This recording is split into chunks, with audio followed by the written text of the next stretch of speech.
кеш жарық Қазақстан! Баршаңызды тәуелсіздік күнімен шын жүректен құттықтаймыз. Мереке құтты болсын. Баршаңыздың әдемі жүздеріңізді көріп отырғанымызға қуаныштымыз. Мейлі залда 50 адам берсін, рұқсат берген. Бірақ әрқайсыңыз шыны керек 10 адам, 100 адамға татып отырсыздар. Рахмет сіздерге. Тәуелсіздік күні құтты болсын, жігіттер, жарайсыздар. Көк туымызды беріп, әдемі болып кәм. Бір патриоттық сезіміміз бір қоянып кеткен. Қанат сенікі бір вообще ерекше болды енді. Келші бер қарай. Сіздікі бәрі қолдарына сенікі ан жаққа іліп қойғаныңыз кәм бір көк байрағымызды жоғарға қойып бір әдемі. Кеше ғана шыққан заң бойынша, заң жүзінде балконға ілуге болады деді, ілдім. Ода тұрған не бар екен? Бәрі заң жүзінде. Жоқ, түсініп тұрмын енді, ол үйдің балконына деп айтып тұр ғой енді. Концерт залдың балконына деген жоқ. Енді балкон дегеннен үйге болады, концертке болмайды деп балкондарды термеген жоқ. Болды, балкон болса болды, балкон ғана. Болды, балконда тұр. Маған жақын сөйлеші, не дейсің? Балконда тұр деймін да ананы. Туымызды заң бойынша тек заңмен жүрем ғой, тәкеме, білесің ғой. Сен оның алдындағы заңды естімедің бе? Мен қандай заң шығады, қатысы болсын, қатысы болмасын, сонымен жүріп кете берем ғой бірден. Ал ана естіген жоқсың ба? Әртіс адамдар сахнаға жақындап сөйлеп тұрсайшы, неғып қашқалақтап жатсың? Айта берсеңші. 100 грамм дегенмен шығуға болмайды деген заңды неғып ұстанбадыңыз? Алдында шыққан ба? Иә. Ол күшіне енген жоқ әлі. Қалай енген жоқ? Енді ол кәдімгі, мен көрдім ғой. Білмеймін, ұйықтап жатқанда еніп кетпесе, мен білмеймін оны, көрген жоқ, естіген жоқ. Сол заң шығып жатқанда ұнамап еді маған. Жоқ, жақсы қойыңдаршы, сендер неғып ерте шығып кеттіңдер сахнаға? Сағындық қой біраз. Мен түсінбеймін, мен сендерге айттым ғой, мен ән айтып болғаннан кейін мереке құтты болсын деймін, фанфар. Содан кейін барып, елім менің аңсаған деген шығасың ғой. Адам бәріне көк туымызды беріп жатсың, әзіл әлемі дегенде бәрі бүйтіп отыр. Мен соны айттым бе, балдар біткеннен кейін елім менің шықпаймыз ба деп, жоқ, жүр деп алып кетті. Айтса, заң бойынша елім менің шығуым керек еді ғой. Сағындық. Бір жыл болды концертке шықпағалы. Халықты сағындық, сізді сағындық. Әрине, біз сіздерді сағындық, сіздер біздерді сағынған екенсіздер. Әзіл әлемі. Біз бастаймыз. Рахмет.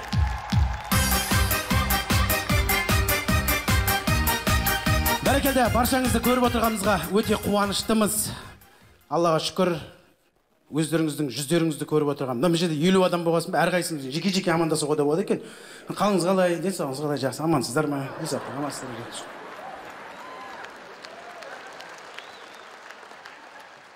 Енді шыны керек сөздің ашығы баршаңызды көргенімізге қуаныштымын. Сіздер енді мына залда отырған 50 адам бақытсыздар ғой.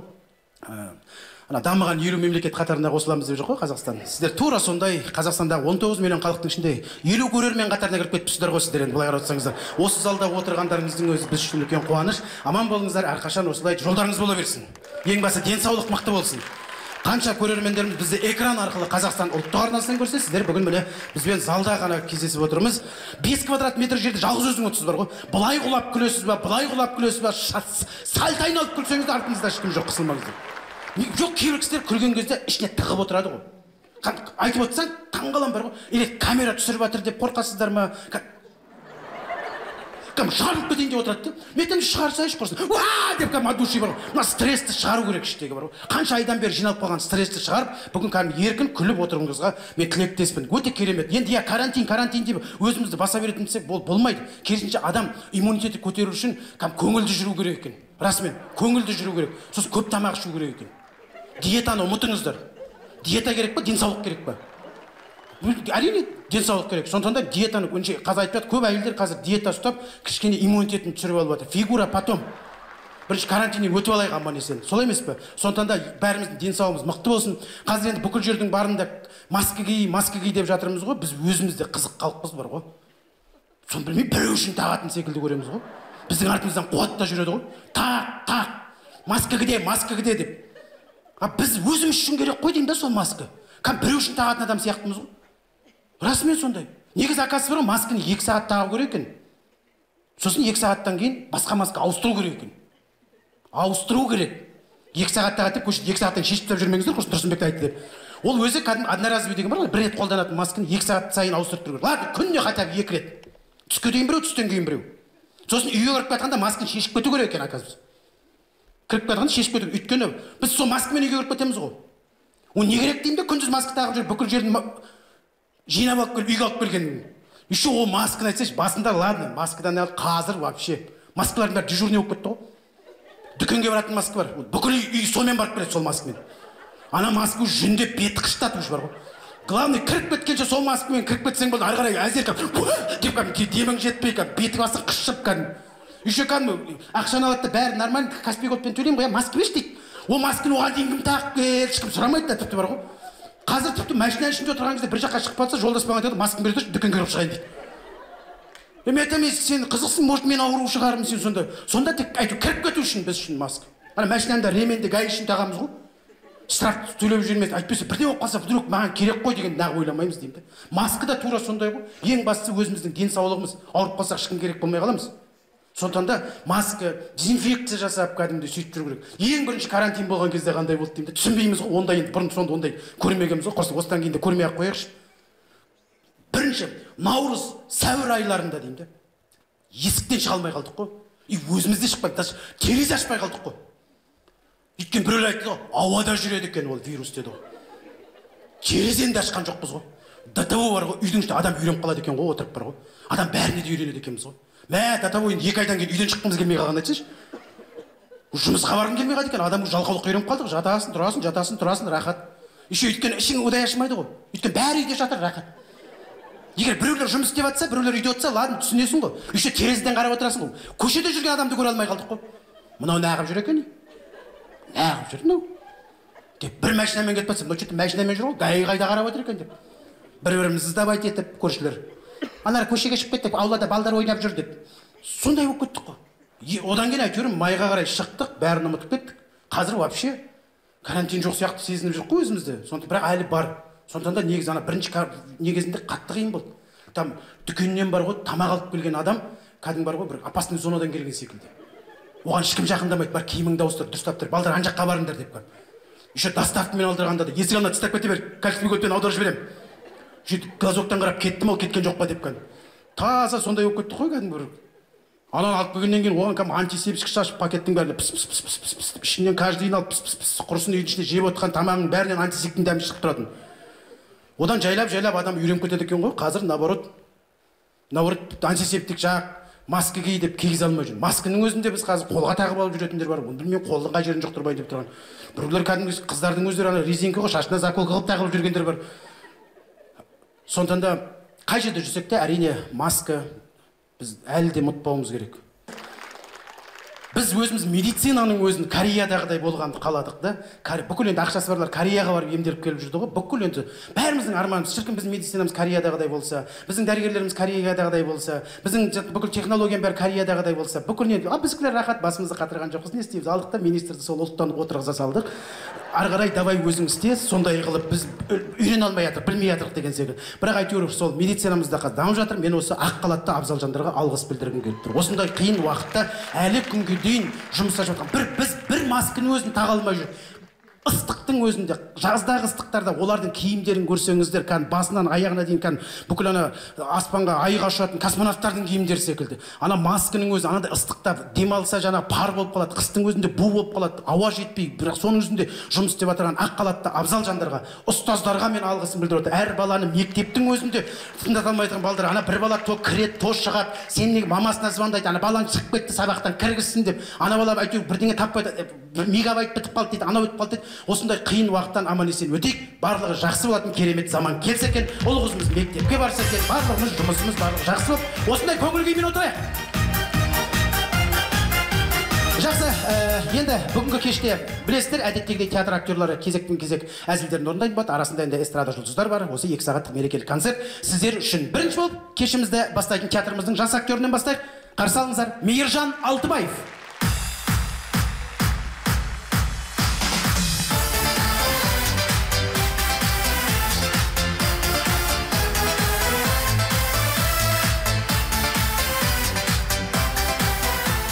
Қайырлы кеш, құрметті Астана халқы.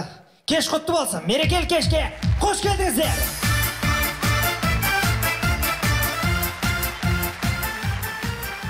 Сіздер сағынып қалды кәдімгідей. 8 ай болыпты ғой сіздерді көрмегелі кәдімгідей. Сіздердің кәдімгі қошеметтеріңіз сағындық бар ғой, шыны керек. Үйде жатып кәдімгідей. Біз өнер адамдары, акацияны бәйгаттар сияқты екенбіз бар ғой. Қорадан шықпасын шапқын киіп тұрады. кім сіздердің қошеметтеріңіз болмаса кәдімгідей үйде кәдімгідей сағынып, оңай емес 8 ай әйелдің шапалағын жеген бізге бар ғой шыны керек. Бүгін хотя сіздердің осы кеште қошеметтеріңізге бір риза болып қайтайық деген жайымыз бар. Кеш құтты болсын енді. Биыл енді Әзіл-әлем театрына 10 жыл толып отыр. Осыдан 10 жыл бұрын Тұрсынбек ағамыз әр өңірден жас балалар жинаған болатын. Бір естеріңізге салып өтейінші, осыдан 10 жыл бұрын театрдың жігіттері қандай еді? Мысалы, Қанат Әлжаппаров қандай еді 10 жыл бұрын? До, после. 10 жыл бұрын Қанаттың, мысалы, құлағы болған. Қараңыздаршы. Жүка құлағы жоқ, еті артқа тартылған. 10 жыл бұрын Аманғали. Бұл емес, келе. Міне, қараңыздар. Қазір әдемі де Аманғали. Үйленгеннен бірден өзгерді Аманғали екен. Әйелінің гені жұқты ғой деймін соған. 10 жыл бұрын Шімән апа. Жап-жас қыз еді. Қазір 80-де бұл кісінің жасы. Пенсия алады. 10 жыл бұрын Тұрсынбек ағамыз. Жалғыз еді. Қазір осында Әзіл-әлем атты театры бар. Мерекелік кешке қош келдіңіздер! Енді бұл да біздің театрымыздың үлкен мерекесі. Енді осы мерекеге орай меніңден жеке басында үлкен қуаныш жағдай. Енді әке атандым. Баланың баласы бар. Енді қызық екен бір түрлі. Өзің әкеңнен жылап ақша сұрайсың, балаң жылап атқан жүрегің ауырады екен кәдімгідей. Енді қазақта мақал бар ғой, еркектен еркек туады дейтін. Менікі қыз. Маған тұққа түс жоқ мына мақалдың. Енді бала дүние келгеннен кейін жан-жақтан құттықтаулар келді. Ең бірінші осы театрдан Тұрсынбек аға звондады. Мейіржан, балаң бауы берік болсын. Жеңгем екеуің тілектеспіз, әрқашан сенің осы қуанышыңа. Әулеттің атынан 100 мың деді. Қайрат 50 мың салып жіберді. Аманғали малдай берді подаркасын. Шімән ақ батасын берді. Қанат WhatsApp-тан жазды ғой. Тұрсынбек қанша берді деп. 100 мың десем, 50 мың қарызға берші деді ғой. Жарайды деп 50 мың салып жүрдім. 15 минуттан картама қайттан салып жүрдім. Балаң бауы берік болсын деп тұрған ау. Енді шыны керек, бала дүние келгеннен кейін өз басым екі нәрседен қиналдым. Бірінші әйеліме толғақ келгенде, ол 2 сағат уақыт алды. Екінші ат қоярда қиналдық балаға. Енді ат қою бізде 2 айға созылды. Енді қандай ат қоямыз деп ойландық. Шыны керек, әулеттен үлкен атам ғой. Атам айтты, сағындырған немерем атын Сағыныш қояйық деп. Оған әжем қарсы болды. Сағыныш дейтін болмайды. Жоғары көшедегі сары әйелді айтыпсың ғой, иә. Оның мінезі ұнамайды маған. Как будто бір соған тартып кететіндей. Қойсақ, ақ бота деп қояйық деді. Оған әкем қарсы болды. Әулетте ақ адам жоқ, бәрі қап-қара. Ертең бала өскенде ақ бота келе жатыр деген бір мазақтаған сияқты естіледі. Алтынай деп қояйық деп әкем қарсы болды анама. Алтынайды күйеуі шет деп тұр ғой. Бір түсінген ауылда нормальный әйел қалмапты. Анам айтты, Беймәриям деп қоямыз. Себебі Беймәриям менің әкемнің әкесінің анасының есімі болған екен. Оған жастар қарсы болды. Ауыр есім балаға Сәфия деп қояйық деп. Енді ешкімнің көңілін қалдырған жоқпын. Қазір қызымның аты Беймәриям Әл-Сәфия Алтынай болды ағай. Ананы шейх деп еркелетеміз үйде кәдімгідей. Енді бала келгеннен кейін менің үйімнің іші кәдімгі өзгеріске ұшырады. Біздің үй, біздің мемлекет сияқты қазір. Үйдің президенті өзім. Бірақ үйді атам басқарады. Үлкен кісі ғой. Қалай қарсы шығасың, сол кісінің батасымен жүргеннен кейін. Вот кішкентай қызым бір қарапайым халық сияқты, бір оппозиционерлер сияқты жылайды. Не үшін жылап атқан, не сұрап атқан білмейміз. Вот әйелім молодцы. Қызым жыласа болды. Қызым жыласа кәдімгідей. Полиция қызметкерлері сияқты, ОМОНдар сияқты көтеріп комнатасын алып кетеді қайта-қайта. Вот бірдемесін береді, балам тып-тыныш отырады. Әжем елдегі бір партия сияқты. Халықтың айтқанын істегісі келді, бірақ бәрібір атамды тыңдайды, артынан айтыр. Енді біздің үйде шыны керек қазір ұрыспаймыз да бала келгеннен. Бәрі әнмен. Әйелім ән шырқап отырады, бесік тербетіп. Айналайын баладан, тауып алған даладан деп. Сырттан кіріп келсең, есік жап, аяғын шеш деп айқайламайды. Әнмен айтады саған. Есік тақырын жапсаңшы, аяғыңды ішсеш сонда, шайыңды ішіп отырасаң деп. Ана қасық қайда десең, нерві ұстайды ғой деймін. Көзіңді ашып қарасаш деп. келген алып келген ақшаны қайда қояйын десең сразу дауыс өзгереді де. Шкаптың үстіне қоя ғой, өзім барып шай берем ей деп. Мен айтайын дегенім енді әр әулетте тек қана нәрестенің үні естілсін. Кештеріңіз құтты болса!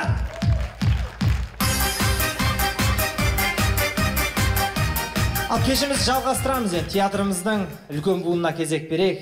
Сіздердің сүйікті актерларыңыз Қайрат Әділгерей.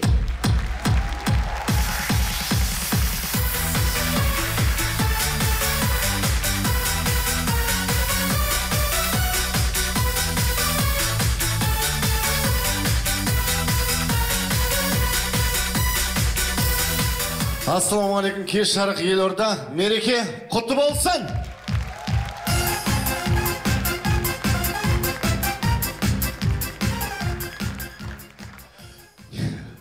Не болып кетті вообще? Не болып кетті вообще? Қалай өмір сүріп кеттік вообще? Тым мақсатсыз, тек ішіп жатырмыз ғой, болды. Не болып кетті вообще? Түсінбей қалдық вообще. Бұрын карантинге дейін дәл осылай бір театр, өнер адамы 50 адам жинайтын болса залда, 50 адамға билет қайтарып береді да, ана әнші творчествосын тоқтатып кететін. Бүйтіп халық жинай алмасам, несіне мен ән айтып жүрмін деп. Позор болатын, крах творчество болатын. Қазір 50 адам отыр. Осыған да шүкір деп отырмыз да. Вообще, құнды зат, құнсыз болып кетті да, құнсыз зат, құнды болып кетті. Представляете? Жоқ зат ғой бәрімізді. Март-апрельде жабылып қалдық қой бәріміз вообще. Үйде жүрміз вообще. Шықпаймыз. Бұрын мен карантинге дейін әйелім үйдің отағасы, балаларымның әкесі, асыраушым болды. Марттан кейін, апрельден кейін арам тамақ, жатып ішер жалмауыз болдық қой. Уже ыңғайсыздана бастадым да, ятта уже. Добалда еркексің, 36-ға келген. Жүрсің да үйде, ақша таппайсың. Бәрі жауып қалды ғой, той жоқ, концерт жоқ, гастроль жоқ. Ақша жоқ, ашпыз ғой енді почти что. Бұрынғыдай андай ұшып жүру жоқ самолетпен. Анда-санда бір самолет түсіріп алыппыз, көбірек түсіріппіз ғой самолетте жүргенімізді. Оған да шүкір. Ұшып баратырмыз сен, бүкіл әтсе, қайқат! Шошып кетеді, как будто мен Марсқа ұшып баратқандай. Содан жайлап, майларда ма ашыла бастады, байқайсыздар ма? Сәл-сәл ашыла бастап еді. Жайлап техничный тойлар шыға бастады енді. Деп қалдым. Баяғыдай баға жоқ бірақ. Әйтеуір жартысында болса да әйтеуір үйде жатқанда кім беріп жатыр әйтеуір. Балаларға ет, нан, май болса деген сияқты ғой баяғыда. Сөйтіп басталды, той басқаша болып кетті. Тойдың да құндылығы басқаша болып кетті. Сонымен не керек?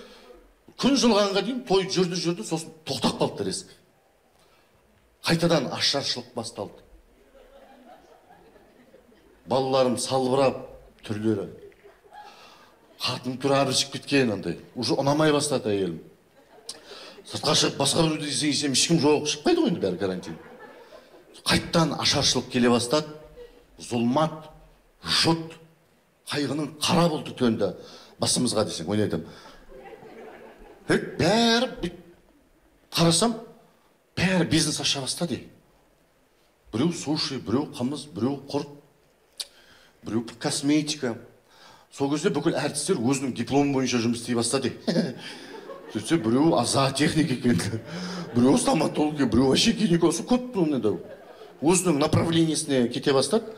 Сосын мен енді қандай бизнес ашамын? Біреу суши ашып тастаған енді ниша жоқ та, то есть канал бос емес. Қандай бизнес ашуға болады? Маған бір идея айтыңызшы. Қандай бизнес ашсам болады, апа? Қырық 500 алып отыра берсе, не аласың десе. Қандай бизнес ашуға болады, қарындас? Маған.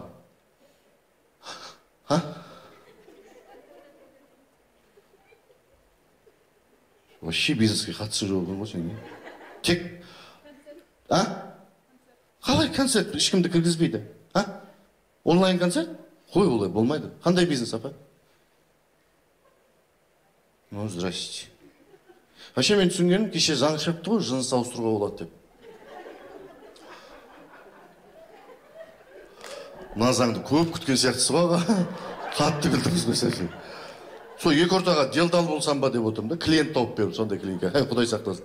Содан не керек? В общем, мен құрт сататын, суши пицца жасайтын не аштым, кафе аштым. Андай біреудің атынан ашқан жоқпын, андай аты да жаман естіледі, амбассадор болған жоқпын ешкімге. Өзім садор, өзім сондай. Сөйтіп, ол акасы бизнес ашу үшін оны цонға тіркейді екенсің ғой. Сөйтіп, цонға бардым карантиннің кезінде. Анау бар ғой, бір Мексика мен Американың границасында тұрған сияқтысың. Бәрі маскамен, автоматпен кәдімгі. Сөйтіп, цонға кірдік, вообще бізде любой направлениеде таныстар болады ғой обязательно. Налоговыйда біреу болады, цонда біреу болады, бір дәрігер, таныс стоматолог, таныс ветврач деген сияқты. Обязательно сон таңертең любой қазақ таңертең 8-де цонға баратын кезде кешкі 10-да звондап қояды Маратқа. Менің танысым Марат. Бай ұсталып, сотталып отыр. Жоқ, оны айтам. Маратқа звондадым. Марат, мен таңертең 8-де цонға баратырмын, шаруам бар еді деп. Сөз келе бер, мен сені күтіп аламын деді. Таңертең 8-де цонға келдім, Маратқа звондадым. Мәке, мен кетіп тұрмын. Не істейін десем, мен сат управление отчет тапсыруға кетіп барадым. 8-ші окошкаға Меруерт деген қызға айтып қойдым сені деді. Жақсы деп, сөйтіп кірдім да, Меруертке айттым. Меруерт, мен Мараттың атынан келдім. Айтты. Күте тұрыңыз деді. Күттім ана жерде. 8:30, 9 болды уже. Орыстар кіріп жатыр, Степандар. Олар почему-то сразу талон алды. Мен таныс арқылы кіріп отырмын да, зачем мне талон? Степанның талоны 714 па, сондай болды. 414 болды. Бір сағат өткеннен кейін сосын Мира айттым, Мира, мен бағана Мараттан келіп тұрдым, Меруерт. Мен не істейін десем, сіз талон алыңыз деді. Мен барып талон алып едім, Степандікі 414 болды, менікі 538. Екі ортада 100 адам уже шаруасын бітіріп кетті ғой сонда. Уже 2 сағат болды, мен таныс арқылы кетіп тұрмын, менің шаруам тез бітіру керек қой енді. 1 сағат күткеннен кейін 516 менің нөмірім жанды, канк деп. Соны барып едім, Меруерт айтады, мынау юридический лицон принимать ететін окошко, бізді қазір камера түсіріп тұр, 4-ші окошкаға қараңызшы, Қарлығашқа. Меруерттің атынан мен айтып қойдым деді. 516 машинада артып тастадым да, сосын Қарлығашқа бардым. Қарлығаш. Мен Меруерттің атынан кеттім. Марат қалып қойды осы жайында. Марат стат управлениеде жүр, отчет тапсырып. Қарлығаш айтады, күте тұрыңыз деді. Күттім, 1 сағат өтіп кетті. Степан шаруасын бітіріп қойды уже. Уже кетіп баратыр ол. Осы Қарлығашқа айттым, Қарлығаш, не болып жатыр өзі? Ой, кешіріңізші, талон алыңыз деді. Талоным 712 нөмір болып шықты. Уже тағы 100 адам шаруасын бітіріп кетті. Таныссақ. Мен таныспен жүрмін, 3 сағат болды. Әлі біткен жоқ менің шаруам. Бәсе мен ойлаймын да, қазақтар таныссызбен келеді да, орыстар вечно возникать етіп жатыр. Что это такое? Өткізбеңіздер ана деп. Қазақтар үндемей тұрады бәрі бейт. Өткен бәрі таныспен келіп отыр да. Білдіртіп қоймау керек та, бар. Неге сонда бәрі напряженно жүреді десем, оказывается, таныс арқылы келген білдіртпеу керек екен ғой. Біліп қоймау керек екен. Сосын Қарлығашқа мен ұрыстым. Қарлығаш, бүкіл сонға естірдім. Мен Мараттың аттан келіп отырмын, Қарлығаш. 4 сағат болды, бітірсейші менің шаруамды деп. Сосын Қарлығаш, маған не айқайлайсыз? Сіз вообще Мираның аттан келіп отырдым дедіңіз маған. Қайдағы Марат? Мен Марат танымаймын деді бір уақытта. Сосын мен айтамын, сен неғылған жатсың, мен 4 сағат болды ғой, шаруамды бітірмейсің ба десем. Маған неғыл дейсің, база істемей тұр. Қалай істемейді? Сендер қалай адамдар не істеп отырсыңдар, сен ұйықтап отырсыңдар. Неге маған ұрысасың деді. Окошканы жартыда, тайдан ағыз. 8 адам артындағы адам боқтады мені бір уақытта. Аға, ұрыспасаңыз, орысда шаруамызды бітіре алмай жатырмыз. Бір уақытта біреу ұрысты, әй, сонда бір-біріңе жайлап сөйлеңдер, қазір сонның директорын көңіл қалып қойса, сон жауып тастауы мүмкін. Шаруамызды бітіріп алайық та бүгін деп. Соны күтіп тұрмын, сол 4-ші окошкада бір кемпір тұр, орыс. Күйеуі қайтыс болған екен, сол гараж қалып қойған екен күйеуінен. Соны өзінің атын ауыстыра алмай отыр екен. Соны айтып жатырмын, ну что это такое? Я уже 3-й год за одной справкой хожу, ей-богу, я уже устала, я далеко живу, бірдеге. Ну, сіз документ тұрып тапсыратын жоқсыз, анау мынау все. Ну, как так можно? Ну, господи, лучше бы я сдохла деп тұрады кемпір. Шашақ біткен ғой енді. Мен бір түсінгенім, лучше таныссыз арқылы заңмен жүрсең, өзі заң сенің шаруаңды үйлестіріп береді. Жалпы ЦОН, Қазақстан бойынша, СНГ бойынша ең мобильный ЦОН біздің ЦОН екен. Представляете? Біз жамандап жүрген ЦОН ше, 42.500 теңге алдыңдар ма бәрін? Давай, не будем, айттыңдар. 42.500 алдыңдар ғой, ойбай, қалып бала жаздық қой. ЭЦП дегенін алдыңдар ма бәрін? Бәрін ЭЦП-ларының мен кодын білем. Үлкен А, кішкентай А, 1, 2, 3, 4, 5, 6.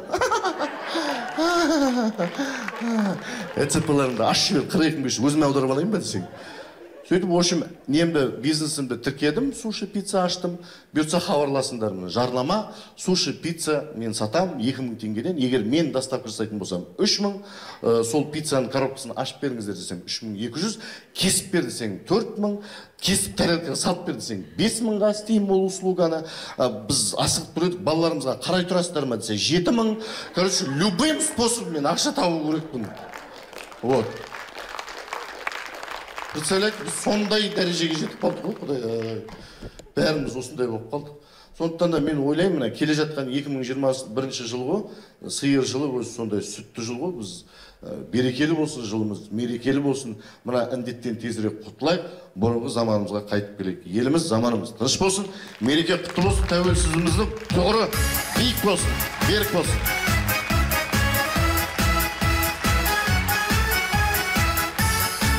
Театрымыздың талантты актері Медет Досханаев.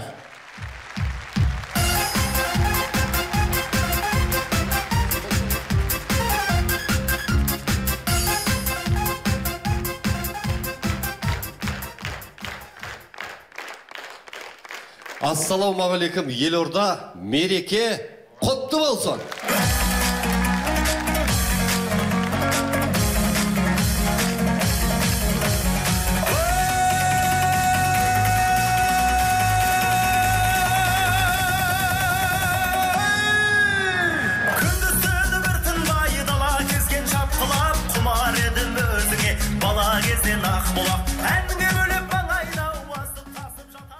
Айбетпеңіздер. Бір әншілер ұқсап, бір ән айтып, бір ерекше талантымды көрсетіп шығайын дегенім. Ұсталып қалдым. Фонограмма екен білдіріп қойдым. Негізінде менің түсінгенім, фонограмма мен ән айтудың өзі үлкен өнер екен.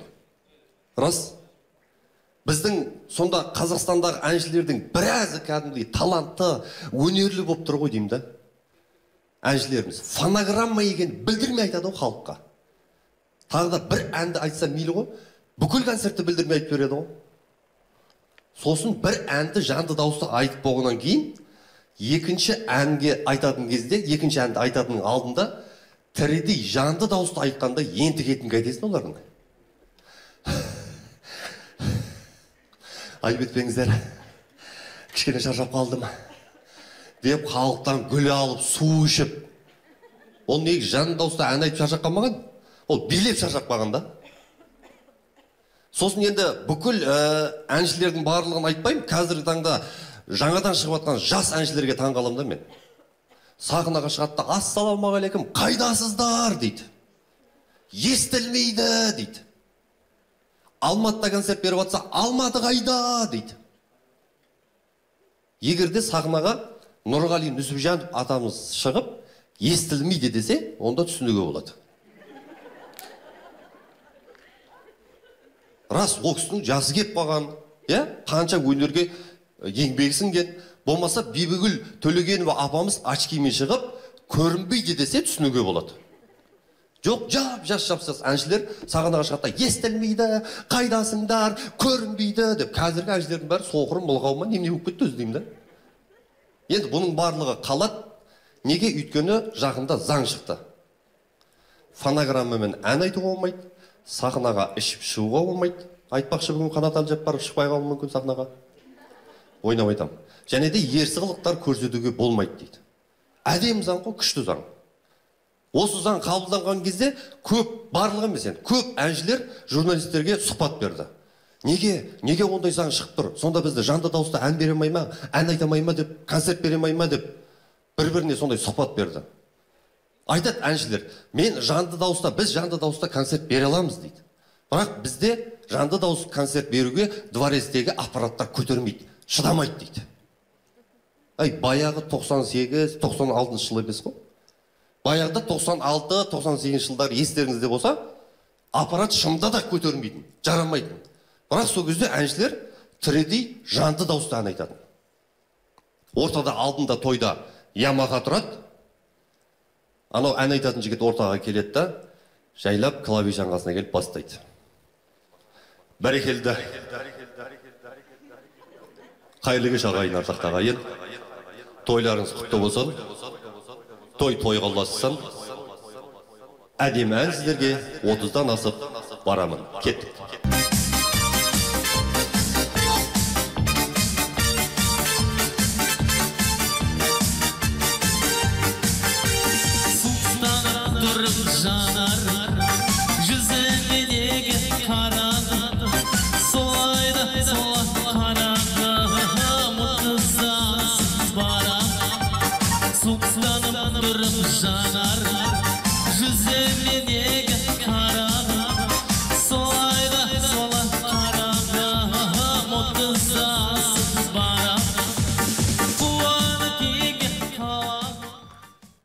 Міне осылай айтатын жанды дауыстар.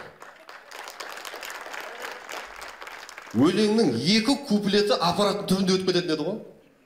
Соны туырлап, үйт-бүйт жүріп, бірақ айтатын. Солай айтсын әншілеріміз. Жанды дауыста ән айтып, солай аппаратты туырлап, анамнан істеп жүрсе, халық кешіреді. Неге? Өйткені жанды дауыста ән айтқан бәрібір бөлік болады. Жүректен шыққан ән жүрекке жетеді деп айтып жатады ғой. Бөлік болады. Бұл заң, сосын бұл заң бізге енді келді. Басқа көрші мемлекеттердің барлығында баяғыда келіп қойған бұл заң. Фонограммамен өлең айтуға болмайды деген. Мен алысқа бармай қояйын, мысалға, орыстардың концерттері. Концерт бітеді, сосын концертке қатысқан ортадағы адамдар таныстырады. Бүгін рахмет, концертім өте тамаша өтті. Және де мен концертіме себепкер болған бас гитарада Дмитрий Хрусталев дейді. Бас барабанда Айдар Гараев дейді. Клавишада Александр Гудков дейді. Және де вия осындай дейді. Вау-бап дейді. Және де мен бүгінгі концертке қатысқан Алексей Чумаков дейді да поклон береді. Халық шапалақ ұрады, алар артта дейді. Халық, браво, молодцы деп. Ал бізде ше, енді барлық әншілерді айтпаймын, біздің концерттерде сахнада жалғыз әнші тұрады. Сахнада ешкім жоқ, таныстыратын адам жоқ. Сосын не істейді? Залда отқан адамдар таныстырады. Бүгін енді осы өнерге келуіме себепкер болған Семейден Ринат ағам келіп отыр. Рахмет көп сізге. Және де Казгудағы оқыған группаластарым келіп отыр. Класстастарым, бауырларым келіп отыр. Рахмет сіздерге көп қолдап келіп отқандарыңызға. Және де осы сахнаға осылай мен сіздердің алдарыңызға әдемі болып шығуға үлесін қосқан менің дизайнерім Свет апай келіп отыр дейді. Құдалық таныстырып атқан сияқты бір-бірін. Құдалықта құдалар таныстырып атқан сияқты. Және де ең басты бүгінгі концертке келіп отқан ұлы қонағым менің әкем мен анам келіп отыр дейді. Барлығы шапалақ ұрады, гүлді береді соған. Анама әкеме ән тамашалаңыздар. Кеттік дейді. Кеттік деген не екенін білесіздер ме? Фонограмма қос деген сөз. Солай өтеді да концерттер. Енді әншілердің барлығын жамандамаймын, бірақ ренжімеу керек осы заң енгеніне. Неге? Өйткені мысалға осы уақытқа дейін біздің әншілеріміз жанды дауыста айтып келді ғой әнді. Бірақ мына сөздерді айтып келді да: "Ей, бәрекелді, қайырлы кеш, қайдасыздар? Көңілдірек отырайық. Шапалақтарыңыз" деген сөздерді көбінесе айтып келді. Сосын мынау фонограммамен ән айтуға болмайды, сахнада ішіп шығуға болмайды, және де ерсі қылықтар көрсетуге болмайды деген заңға 4-ші пунктті қосып жібере салу керек еді. Бейне клиптерді дұрыс түсіріңдер деген. Клиптарды дұрыстаңдар деген. Өйткені карантин кезінде үйде жатып клип көрдім. Неше түрлі тәрбие бермейтін, неше түрлі кішкене ыңғайсыздау клиптер көбейіп кеткен. Мен қазір 3-4-еуін алып келдім. Экранға қараңыздаршы.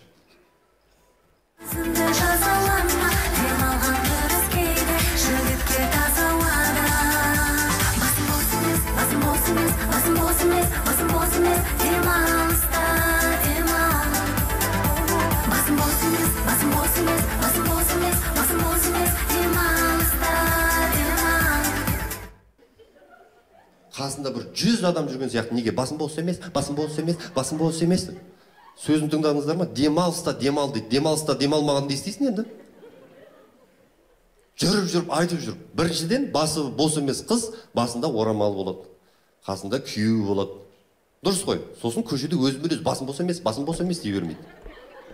Енді мен мысалға бір қызбен танысқым келсе, оған барып сенің басың бос па деген кезде, ол маған басым бос емес, басым бос емес, басым бос емес, басым бос емес, демалыста, демал десе ше, мен сенбеймін ана қызға.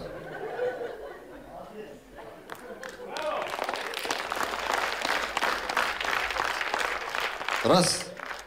Келесі клипті қарасаңыздар.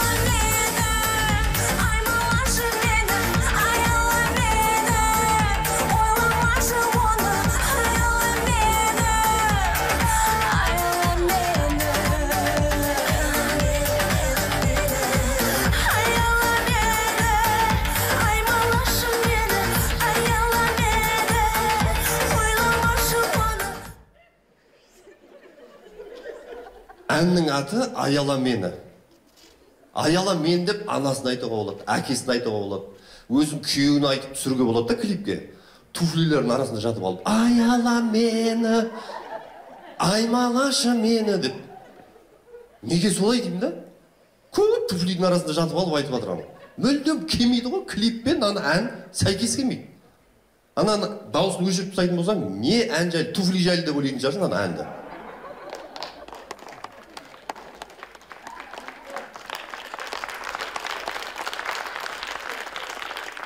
Аяла деген точно еске келмей, туфли жайлы деп ойлайсың. Келесі бір бейне клип.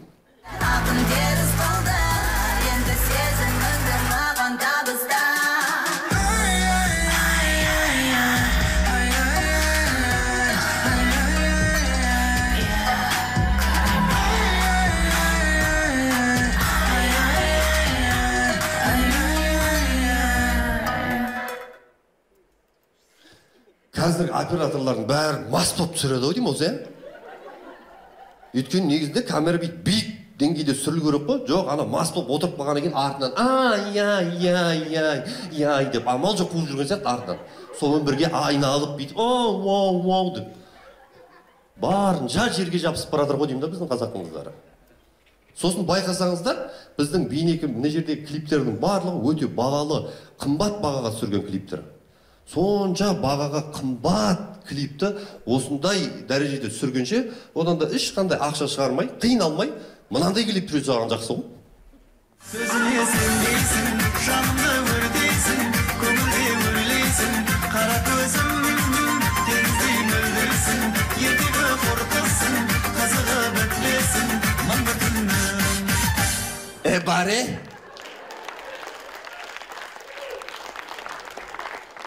Не деген, не деймін да, жерде суға түскен көріңіздер ма? Тәң деп. Не деген монтаж деймін да? 4-ақ футболкамен түсіріп салған клипті. Бірақ ән тамаша, елге танымал, барлығы билеп жүр. Енді әншілердің барлығын жамандамай, бірақ бейне клип болғаннан кейін оны тек қана мен көрмеймін. Оны біздің ата-анамыз көреді, кішкентай балдарымыз көреді үйде, аталарымыз, әжелеріміз көреді. Рас қой.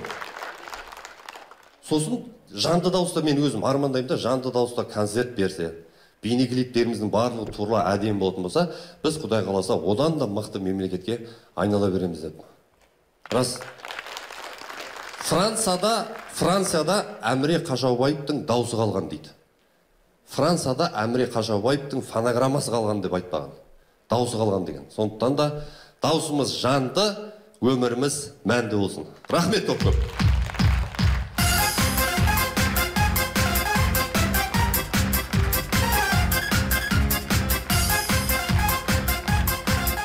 Енді ортаға керемет әнші жігіт бауырымыз шақырғым келіп отыр.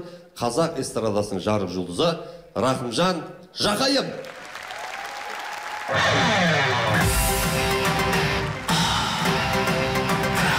Бәрекелді, еш жарық болсын көмірі достары. Баршаңызда мереке құтты болсын.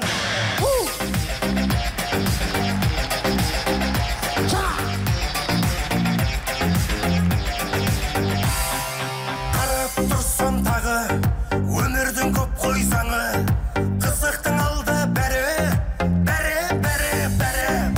Қарап тұрсам тағы, достарым өмір сәні, аман болсын бәрі. Жүрегім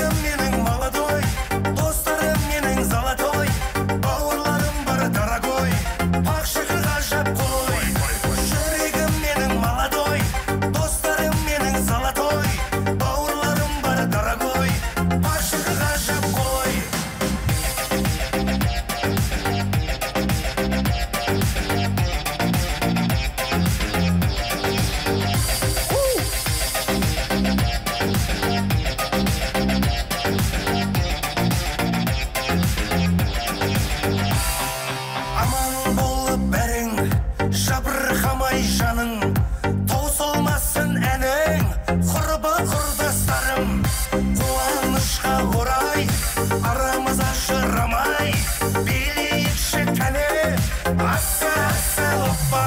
Жүрегім менің молодой, достарым менің золотой, бауырларым бар дорогой, ақ шикір ғажап қой.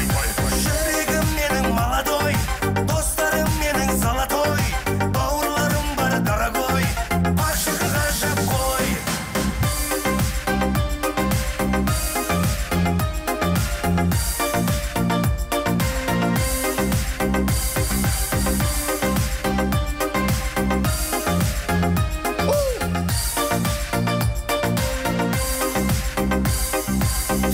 Келбелі, достарым, бұл өмір, қасқағым жарқырап тұрсыншы аспаным, достарым менің. Келбелі, достарым, бұл өмір, қасқағым жарқырап тұрсыншы аспаным, достарым менің.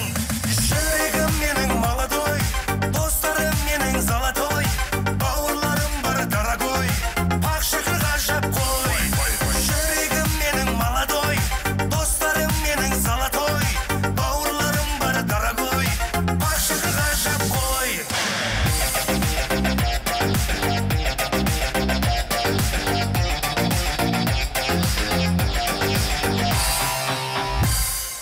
Тамаша, баршаңызға мереке құтты болсын ағайын.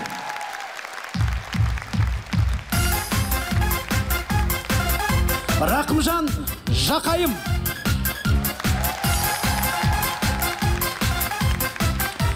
Рахмет. Бір кісі звондады алдында, Тұрсынбек осы тақырыпты сахнада қозғап жіберші, кішкене күннен күнге көбейіп бара жатыр деп, бір сол жерде жұмыс істейтін адам, жалғыз біздің қазақ елінде емес, әлем бойынша қазір мына ажырасуға арыз жазып қойғандардың саны көбейіп жатыр екен. Жылға қарағанда биыл 10 есе көп дейді. Өйткені бір үйдің ішінде күйеу мен әйел күнде таңертең кешке бір-бірін көре бергеннен кейін одан да шаршайтын болып тұр ғой негізі. Соны көрдіңіздер ме, қаншама адам арыз жазып жатыр дейді. Сосын ойладым мен де. Иә, қазір ешкімге оңай емес, бәріне де қиын. Бірақ бұдан да қиын замандар болды ғой деймін де. Біздің ата-әжелеріміздің уақыттары қандай қиын болды. Соғысты да көрді, аштықты да көрді. Небір қиын заман көргенде біз естіген жоқпыз ғой. Атамыз ажырасып кеткен әжеммен деп. Кімнің басында өтті айтыңыз? Менің атам, мен әжем ажырасып кеткен дегенді естідік пе? Естіген жоқпыз ғой. Ол уақытта білмеймін. Мынандайды еститінбіз, атамның 2 әйелі болған дегенді еститінбіз былай. 3 әйелі болыпты дегендерді еститін. Бірақ ажырасып кетті дегенді вообще естіген жоқпыз ғой. Бар ма сондай біреудің өзі? Қолдарын көтеріңдерші, кім көтереді бірақ иә. Онда естімедік қой ата-әжеді. Қандай әжелеріміз мықты болған аталарымыз. Деп неге ұрсып кеттім сіздерге? Одан әке-шешелеріміздің заманы, міне апаларымыз отыр ғой, 91-де тәуелсіздік алған уақытта жақсы болды ма? Дым жоқ қой, магазин бәрі пустой. Дым жоқтың көкесі сол уақытта болды. Сол уақытта мамаларымызға риза болды. Балдарын алып, все, сенде ештеңе жоқ деп кетіп қалған жоқ қой. Еще папаларымыз да молодец, 91-2000 арасы вообще қиын болды ғой. Бір как будто өзі бір самұрық қазына жұмыс істеп жүргенде күнде ішіп келетін еще. Бір кәдімгі жұмысы оңып тұрғандай, дастарханын толтырып қойып, бәрін киіндіріп қойғандай спокойно жүретін ғой еще. Еще сол уақытта ішпей жүрсе, как будто бір авторитет түсіп кете ме білмеймін әйтеуір. Бүкіл еркек ішіп жүретін еді, ешкім қалмай. Ренжейін десең, айналам бәрі ішіп жүр. Ұрыспайын десең, бірақ білмейсің. Бүкіл ауыл сондай болды. Баяғыда үйреніп қалған ғой жаңағы совхоздың кезінде конторға жиналады ғой. Совхоз тарап кеткеннен кейін контордың қасына барып жинала беретін еді, ішіп жаңағы. Күнде таңертең ерте тұрады, кәдімгі жұмысқа кеткен адам сияқты. Еще уақытымен үйге келеді ғой, мас болып кәдімгі бар ғой. Келмей қалды дейін десең, ренжімейсің енді бар ғой. Бірақ уақытында сағат 8:30-да жұмыс бітемей үйге келіп тұрады. Таңертең сағат 7-де қайтадан кетеді жұмысқа кеткен адам құсап. Сөйтіп бірталайға дейін үйрене алмай жүрді ғой енді 91, 92, 93, 94, 95-терде азайды әйтеуір. Оказывается, жоқ екен ғой совхоз деп кәдімгі кейбіреулер.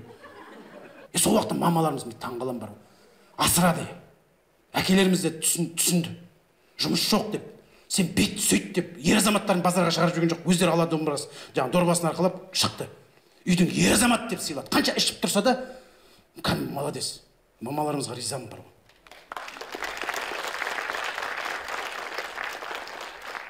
Енді папалары да түсінуге болады. Жұмыс жоқ, не істейді енді? Ол уақытта Инстаграм жоқ, бір құрсын бір вайн бірден ойнатып жіберейін дейтіндей. Киіп жасатып жіберейін дейтін бұндай ештеңе жоқ. Қазір әйтеуір жұмыс жоқ болса әйтеуір телефон ұстап бірдеңе таба беруге болады ғой әйтеуір. Ол кез ондай жоқ қой енді. Бір-екі видео түсіріп жіберейін дейтіндей жоқ. Папаларымыз үйде арасында жаңағыдай 100 грамдатып береді. Жай келмейді ғой еще. Ой, бір. Жұмыс істеп жатқан жоқ па, хотя бы тыныш жүрейінші дегенде ойы жоқ қой деймін. Ой, келсе концерт қойып кететін еді ғой. Сол кезде бар ғой мамаларымыздың көрші подружкалары бар ғой, кәдімгі көршілер дос болады бәрі. Бір-бірін кәдімгі бар ғой, жасырып. Бүгін сіздікі ішіп жүр ау деймін. Если что бізге келіңдер, мен шай дайындап қояйын. Деп өйткені ол кеше ғана өзі ана үйде болған. бір-бірін кәдімгі подружка күшті. Қазір сен түтші, қазір біреу кәдімгі ішіп жатыр десе, көршісі телефонын алып жүгіреді, ол түсіріп алғысы келіп тұрады. Осы WhatsApp-қа жібергісі келеді, біздікілер бүгін масау деймін, көрші ішіп жатыр, айқай-шу шығарып жатыр деп. Ал ол кезде ондай жоқ. Папаң үйге келеді, біз уже дайындалып отырамыз. Еще кәдімгі рациямен қабылдап отырғанда айтамын.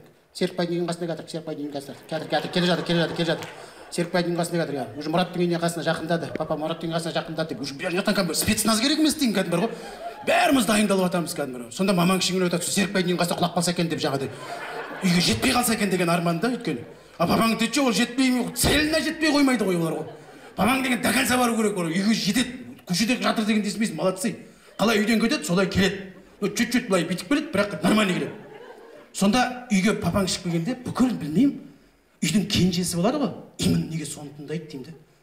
Үйдің кенжесін таниды ғой. Қалғанымыз көзіне кәдімгі бар ғой, враг народы болып көрініп тұрамыз. Қалғанымыз аузын ашуға болмайды. Сразу репрессияға ұшырап кетесің ана жерде. Тығылып қаласың ғой, бүкіл жердің бәріне. Еще ол тығылатын жерлердің бәрі еще біз орындарын ауыстырып тұрамыз әрі тығылған сайын.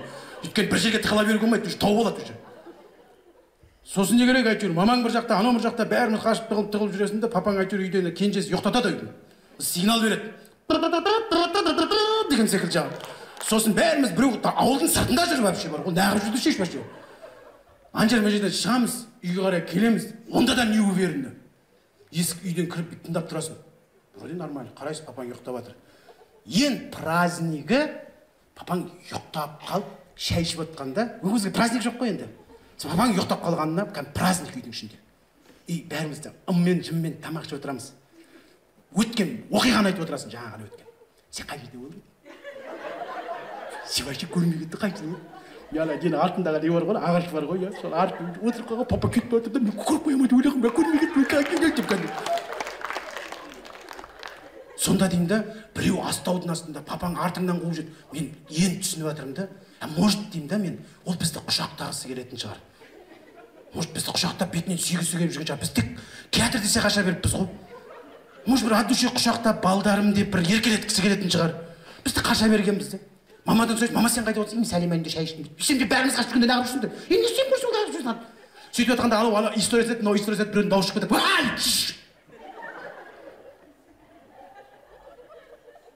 Бір кішкене жыбырлайды да, ұйықтап қалады. Ты че? Папаң оянып кеткенше динозавр оянып кеткен жақсы бар ғой жаңағы. Әйтеуір динозаврда әйтеуір жануар ғой деп қашып құтыласың ғой. Сонда сол уақытта аналарымызға риза болдым. Мен бәріне шыдады, көнді. Қазір Аллаға шүкір бірге ұл қызы бар, сол кісілердің уже немерелерін сүйіп, бірге қол ұстасып отыр. Қазір кішкентай қиыншылықтар болып қалса, шыдай алмай жатып, осындай жаңағыдай бірден арыз жазуға көшіп жатамыз. Оның өзінде қазір неше түрлі тренингтер бар. Инстаграмда ашып қалсаң, кейбір жаңағыдай күйеулерінен ажырасып кеткен әйелдердің өздері. Вообще қыздар, мен сіздерге айтайын, жизнь один раз дается. Вообще что там біреудің нәскиін жуып, соның көңіліне қарап, зачем? Баланы қарап отырасың ба? Лучше что там жұмысқа кіріп, бір какой-то бір неге кіріп ал, бір неғылдық сетевой маркетинг, бір мен қазір осындай. Зато я сейчас в Дубае. Зачем біреудің өміріне қарайсың? Один раз жизнь дается. Өзімен өзі үйде баласын аяғына тербетіп отырған әйел қыз баланың уже ой өзгеріп кетеді. Күйеу ойында ештеңе жоқ, жұмыстан келіпсе уже бүйтіп отырады. Если что ажырасам деп, ол түсінбейді, не болды? Өйткені анау Дубайда жүрген, Турцияда жүрген қызық, соған қызығып отыр. Өмірдің қызығы, ардақты ағайындар, қазақ бекер айтпайды. Қызық ол бала шағамен. Ұл ер жетіп, қыз бой жететін уақытта бір қызық, оны ұзаттым деп бір қызығы, үйлендіру деген бір қызық, одан ары қарай немере. Рас қой? Қазір енді заң шығып жатыр, енді қарап отырсаңыздар. Біз ер азаматтарға әйтеуір бәрі қарсы әйтеуір. Қазір заң шығып жатыр ғой. Әйеліне у-шу бірдеңе шығарсаң, әйеліне қазір айғайласаң, көршілер естіп қалса, заявление жазып жіберсе, алдағы уақытта соттатып жіберейін деп жатыр. Сондай заң шығып жатыр. Қоғамдық орында бір мегада бір жерде жүріп балаңа «Ей!» деп қалсаң, біреу заявление жазып жіберсе, балаңды алып қояды. Сондай шығарып жатыр. Европадан еститінбіз, бізге де сондай заңды 21-ден бастап кіргізейін деп жатыр. Сонда алдағы уақытта енді былай қарасаң, еркектер әйелің айқайлай алмайтын болсаң, балаңа ештеңе дей алмайтын болсаң, сонда үйдің ішінде квартирант болып жүретін болып тұрмыз ғой. Ай сайын ақша төлеп жаңағыдай. Біреуге бірдеңе айтайын десең, заявление жазып жіберемін. Балаңа да қазір балдар, ладно, одан кейін бір 20-30 жыл өткеннен кейін балдар айтады, папа, вообще ты молчи, я сейчас заявление писать, все, ты болды. Ну, сынок, ну не надо, зачем ты? Не. Сәйрен жайым, қой керек емес, оқымасаң оқымай ақ қой, неғымызда қой, өзің білші құрсын, мен кіммен жүрсің? Мен 15-те келесің ғой, маған десең, өзің біл құрсын айтып, тыныш жатайын жүр деп. Сондайға кетіп бара жатыр қой деймін деп. Сондықтан да аман болайық. Шаңырақта тыныштық болса, елдің ішінде тыныштық болады. Ең бастысы бір-бірімізді сыйлап жүргенге, құрметтеп жүргенге не жетсін. Ал мына қиындықта өтерміз, бәрі керемет заман келеді алалды. Сары бір төрі сары алтын дейтін қазақтың керемет мақалы бар. Аман болайық. Рахмет.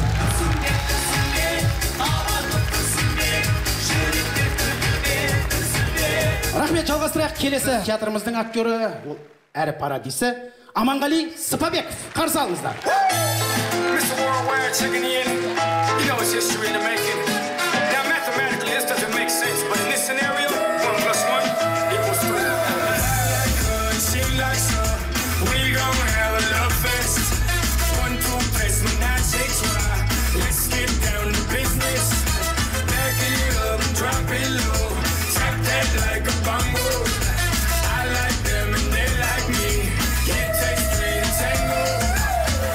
Ladies, I am your gentleman. I opened up the doors, now go ahead and come in. I got that bullet 305 getting left. I'm in the Ala 305 getting left. So many options, so little time. Негізі бит жіберем ғой мен негізі. Осы карантин болып қалды да. Қалайсыздар? Кішкене толып кеттім. Айтпаса жіберетін ем. Үйде не істейміз шай жіберетін болдық қой. Жалпы менің көкейімде жатқан нәрсе, жалпы қарадым. Карантин деген кез ми жұмыс істейді екен ғой. Сөйтіп бүйтіп ойланым да, енді бәріміз сотқа қарадық қой. Деп қарайым да, бүткіл әлем соткада отыр. Өзім ойладым. Бұрынғы кезге салыстырасың ғой енді мен. Деп қарайым да, мен негізі ауылдың баласым. Сіздер қараңыздаршы, Қазақстанда 90%, мен былай айтайыншы, тұлғаларды еске алыңыздаршы. Біздің қазақта қазіргі халық алдына шығып жүрген тұлғалар. Барлығын ойлаңыздаршы, барлығы неғып ауылдан. Мен ауылдың баласы болғаннан айтып жатырмын, ауылын сағындым бір жағынан ше. Неғып ауылдан деп ойланбайсыздар ма? Мен сіздерге айтайын бұл, неғып ауылдан шығатын. Қазір енді өткенде ауылға бардым, сағындым. Ауылыма барсам, баяғы ауыл жоқ. Тұр ауыл, бірақ баяғы адамдар жоқ. Бәрі қалан адамдар. Барлығы сотқа, интернет ұрып тұр. Барлығы соткамен отыр. Мен сағындым ауылды, енді мен де сағынған шығар. Бар, ассалаумағалейкум, кешке қарай бүйтіп, көшеге шығып, баяғы бар ауылдың шетінде мынандай бір құрақ болған бөрене бар, қабығын ашып саған. Соған отырып алып, баяғыда гитара тартып отыратынбыз. Сол жерге бардым да, отырдым да.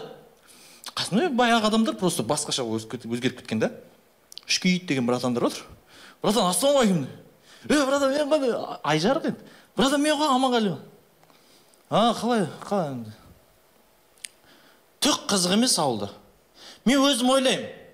Жалпы енді бір тұлғашың барлығыңыз бала бағып отырсыздар ғой. Соткадан аулақ қылыңыздаршы балаларыңыз. Қайда болсаңыздар, қалада болсын, далада болсын. Соткасыз негізі адам өмір сүреді екен. Өмір сүреді. Мысалға мен ауылда, ауыл негізі сабақ береді бізге. Сабақ болады. Мынаны қараңызшы. Қалай ғалым, қалай батыр, қалай чемпион, қалай әнші шықпайды ауылдан. Мен өзімнің ойым.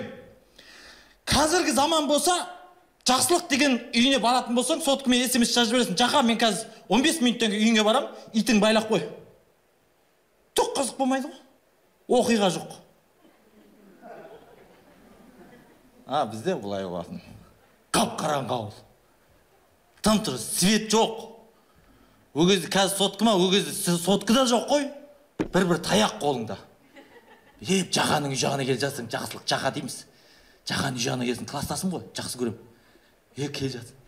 Үй жағына жайлап келіп, пескаблок емес, штакет ол кезде. Бүйтіп аралары ашық, мен тісім сияқты. Соның қасына барасында бүйтіп келіп қарайсың, бүйтіп қарап тұрасың. Қап-қараңғы өзің ойлашы. Ол жақсылықтың иті бос па? Бос емес пе? Папасы мас па? Сау ма? Түн қабарың жоқ. Келдің үйіне. Енді бүйтіп тұрасың да. Осы жерден бастап құрметті ағайын, ән сабағы басталады. Вокал сабағы басталады. дауысқа распевка. Ла, нелердің қалада бүйтеді ғой. Ла, Екатерина деген апай отырады. Пианинода.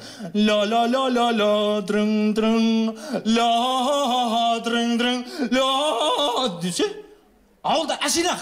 Өзің байқамай да қаласың сен ән сабағында жүргеніңде. Келесің да, штагеткеде тұрасың да. Жақы! Жақы! Енді буынға бөлесің қаттырақ шығу үшін. Жақсылық! Қалай дауысың ашылмайды, айтшы? Қазір айқайлап жүрсің, мынау не пәленшен баласы ішіп алған ба? Жынды ма, есі дұрыс па, не болды бұған? Жақсылық!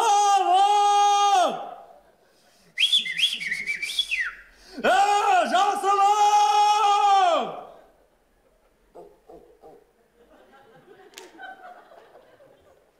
Ауылда кімнің итінің дауысы қандай екен мен білем. Ар жағында Елғонның үйінің ар жағындағы, әбеннің үйінің ар жағында жүрген Жақаның иті естейді. Әлі 500 метр бар. Қашып келген жолыңмен қашып кетсең болады. Жоқ, қашпайсың. До конца.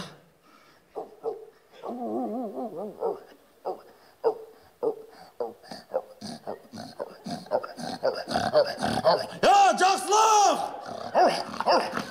Жақы!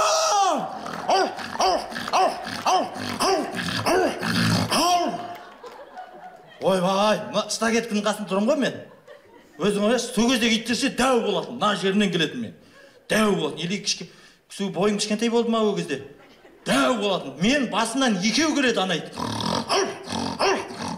Мына жерде тұр. Жақсылық! Ана штагеткіден өтемайтын біліп тұрсың ғой же. Болды. Кішкене батырлық пайда болады. Жақсылық! Жақа! Құр тұрмай ерігіп, штагеткінің арасынан жайлап ана иттің аузын дәлдеп ойнайсың. Жақа!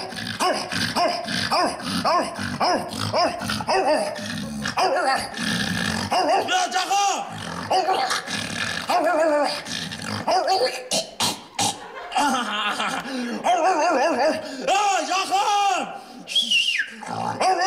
Опа, ана жер шығатын жер бар екен. Бітті. Оның түрін қарасайшы енді өрмейді. Одан негіз миы бар негізше. Өйт шығады да. Жайлап, бағандан бері арқасы несі күжірейіп тұрған құлақ жымитады. Жүндері жатады арқасындағы. Сөйтеді, сен міне анда тұрсың ғой. Саған бүйтіп қарайды. Саған қарамайды да ол.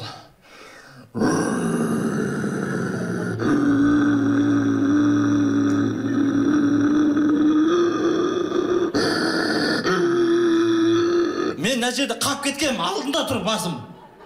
Ап, дейді, болды. Аузына кіріп кетесің. Сөз енді сіздер түсінбейсіздер. Сөздегі иттер мейірімді ма, ше? Бүйтеді ғой, қарасайшы. Қатты түсінеді ғой. Саған шанс береді. Жай, мен де сөз жерден жайла, бүйтіп тұрмын, бүйтіп. Сол кезде ол бүйтеді. Қаш дейді. Все дейсің. Жай, шлепкіңді қолың аласың, 2 шлепкіңді. Артында ит кетеді. Жоқ, ол қалада. Қалада сен бүйтіп жүгіресің. Стадион, тротуарда бүйтіп жүгіресің. Соткын қосып аласың. Инстаграм прямойын қосып қоясың.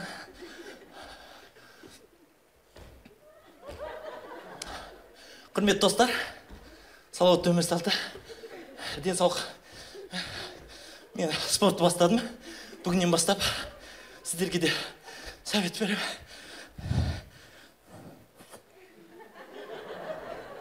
Ауылда бүйтіп жүгіру жоқ. Ит балағынан тартып қотады. Мына 2 аяғың алдыңда болады. Ит жетейін деп қалады. 4 аяқ бар ғой, менде 2 аяқ. Жетейін деп қалған кезде барлық ауылдың жігіттері осыны істеген. Мына екеуін бүйтіп қосасыздар.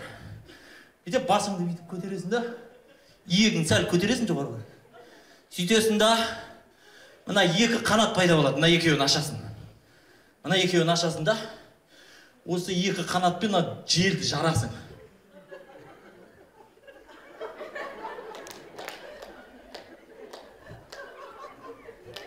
Жылдам жүгіріп көріңдерші.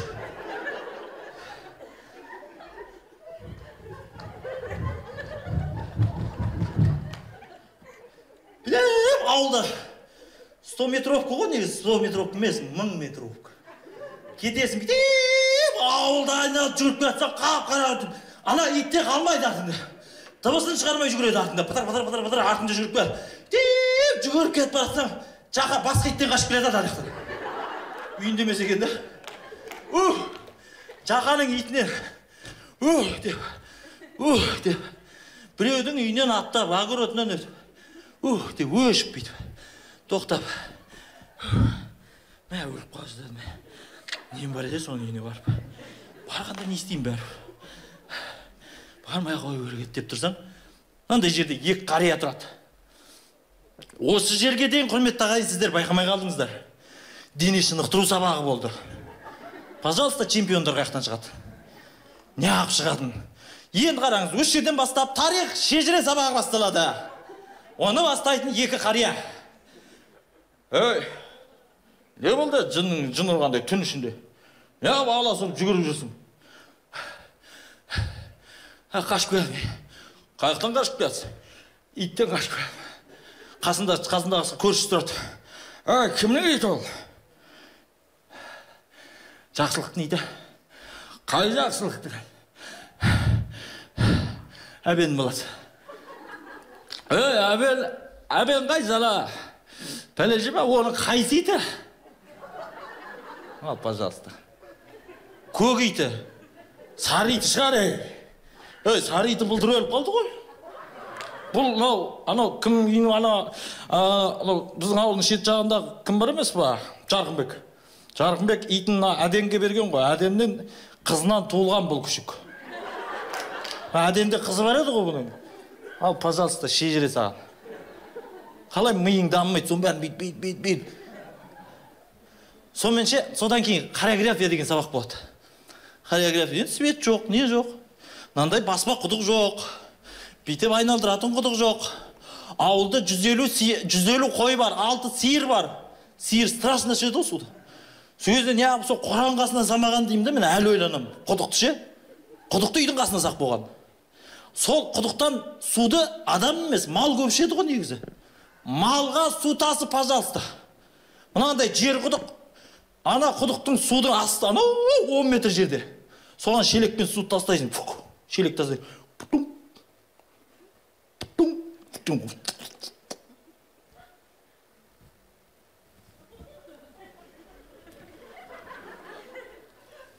Қазір қаңылтыр болмасы пластмас шелек қой.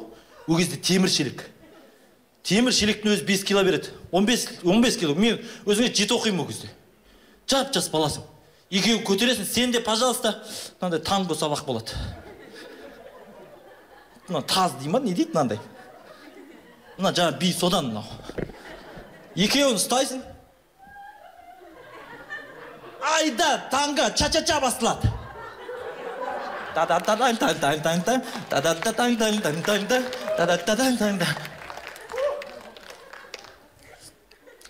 Авар биікшілікпен той жасаса ғой, жоқ, тасейсің соған, бейте. Соны қой бағып кетеміз қазында. Сабақ. Қой бағасын, қой сабағынан бұлай қарай шыққаннан кейін, десең енді ән сабағы деп айтса болады. Мен осын бір дауысым, дала дауысы, дала заңы деп өзімше не қылам. Мен кішкентайымнан негізі ауылда өлең айттым да, қой бағып жүріп өлең айттым. Ауылдан бір 10-15 метр өтіп, ауылдан бұлай қарай шықтау деген кезде уже әнді бастаймын. Дала сенікі, дала менікі. Өзім білем. Қойлар кел жатыр. Қойлар мен шыққан кезде бақытты жайлады. Ән мен, под музыкам күшті ғой. Кетті.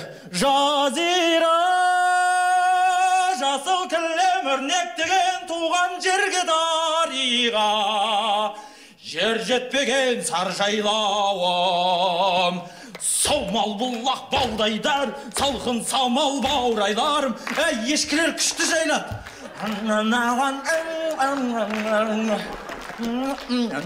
Қойларда.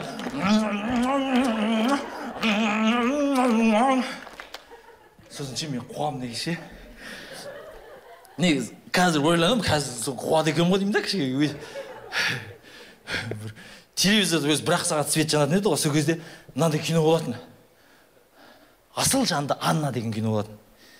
Естеріңізге түсті ма? Милая Анна. Ой, білесіздер. Ничего ғой кәсәшін дейді. Естеріңізге түседі, қазір түсірем естеріңізге. Сол әнді білмеймін, басындағы ән өзінше былай шығып алғаннан кейін қой түсінбейді оны. Мен де түсінбеймін ол өлеңше. Өзінше әлебе дансе, сео хана, еогай, еогай деген не? Сеома, эзоге. Шынтсық. Ән кино бейт басылады, ошы қызық ол. Бүйтіп, ана қаламмен жазған сияқты бүйтіп жазу шығады да, үстіне бүйтіп көбелек қонады. Бір-екі рет қан несін қағады. Содан кейін мен бізде сол кезде рахмет сол кездің өзінде дубляж дамымаған шығар. Сол кезде Тұңғышбай ағамыз аударады сол кезде. Рахмет, жалғыз Тұңғышбай атамыз ғана аударады. Бүйтеді. Бірінші енді сол кезде мына дауысты басып қоймаған ғой, бүйтеді. Бірінші болып мынандай өзден испанский тілде мынандай аты кетеді. Элевиданси, Анна. Енді білмеймін ғой, енді сондай шығар. Одан кейін орысшасы кетеді. Милая Анна. Әдеме, е? Ал енді қазақшасы кетеді. Қат шығады. Сосын кейін ол кинодрама. Оны Тұңғышбай атамыз аударады. Асыл жанды Анна. Та-та-таң. Ана вообще мелодрама емес, ана ужас кино сияқты. Поворот не туда. Зеркала деген кино сияқты. Асыл жанды Анна. Кино басталды. Марианна деген өте бай апа. Бай әже. Соның Мария деген, Анна деген, Анна соның асырап алған қызы. Хавьер деген туған баласы бар Аннаның. Аннаға несі кетіп қалама деп ойлайды, наследство соған қап кете ма деп нервысына тиіп жүреді. Аннаның түрін андай ашки тағып алған, шашын екі өліп алған, өріп алған, ұзын жемпір киіп жүреді. Бүйтіп қалған столда, бүйтіп кәшенттің тоқыма тоқып отырады. Кино 150 ма бір бәле серия болса, сол до конца тоқыма тоқып, не тоқығанды түсінген жоқпыз. Оларда да сол кезде сондай бір болып атқан заман шығар мүмкін. Ана Хавьер келеді бүйтіп, жан-жағына қарайды.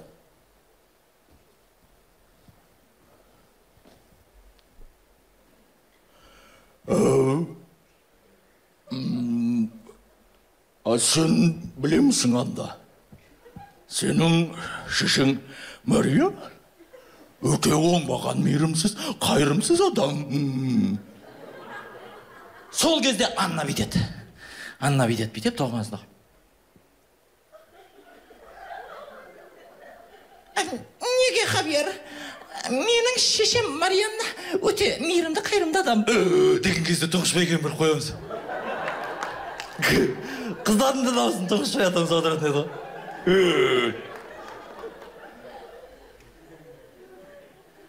Мен басқа темаға кетіп қалып, қыз кеттім. Сағындым шынымен сіздерші, сақынан сағынып кеттім. Құдай, хотя тойымызды ашып берсе екен. Ауылдан адам көшкенмен адамнан ауыл көшпейді дейді. Қандай керемет сөз. Ауылды ұмытпайық. Ауылдан көшкенмен адамнан ауыл көшпейді. Ауылдан көшсең көшкенмен қалада өрле өсмейді. Ауылдан адам көшкенмен адамнан ауыл көшпейді.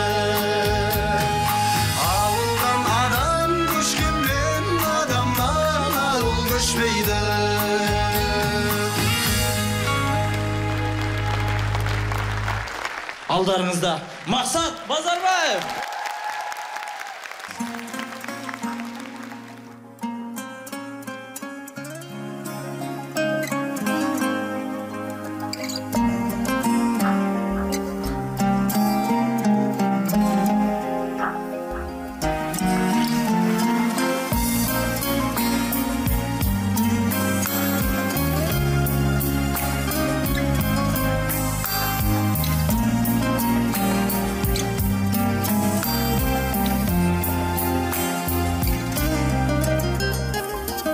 сүйдін кезің, сен оны сезін, солғандай гүлдей сезім.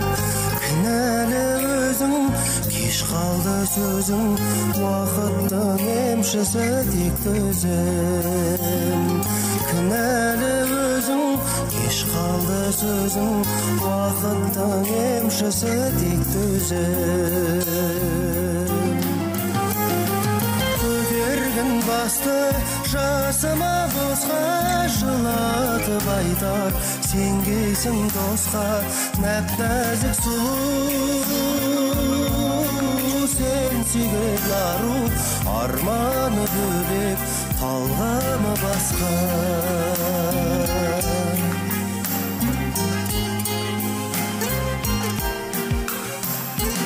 Жүрсем де бірге, білмедім күнде, аңсарың ауды кімге. Соны ойлап мүлде, күндізде түнде, айта алмадың күрмеліп тілде. Соны ойлап мүлде, күндізде түнде, айта алмадың күрмеліп тілде.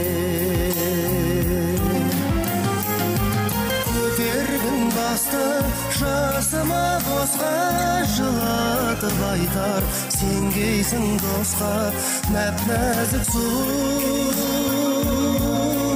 сен сүйген ару, арманы бөлек, талғамы басқа.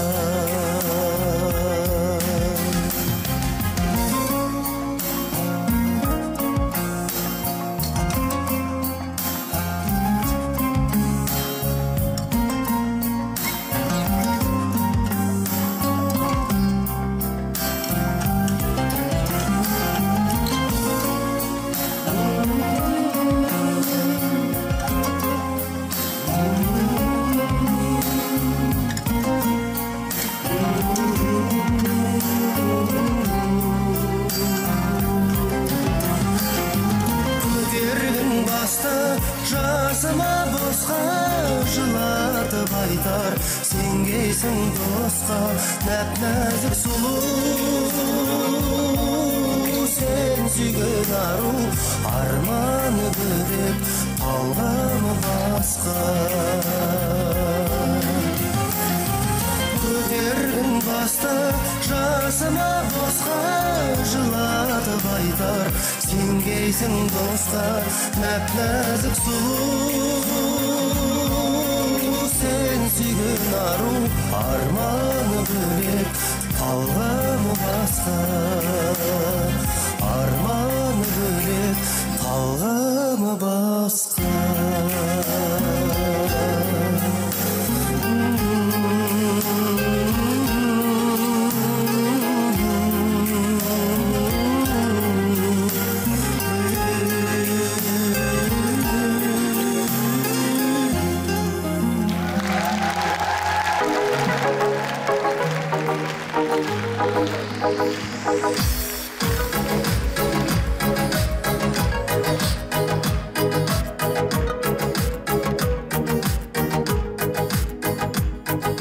Кездескенде ақ жүзіңе шағылған, күн нұрына қайран қалып кетіп ем, сезімімді күмән санап жаңылған, батылым жоқ болғаныма өкінем. Кімге барып, кімге айтып, кімге барып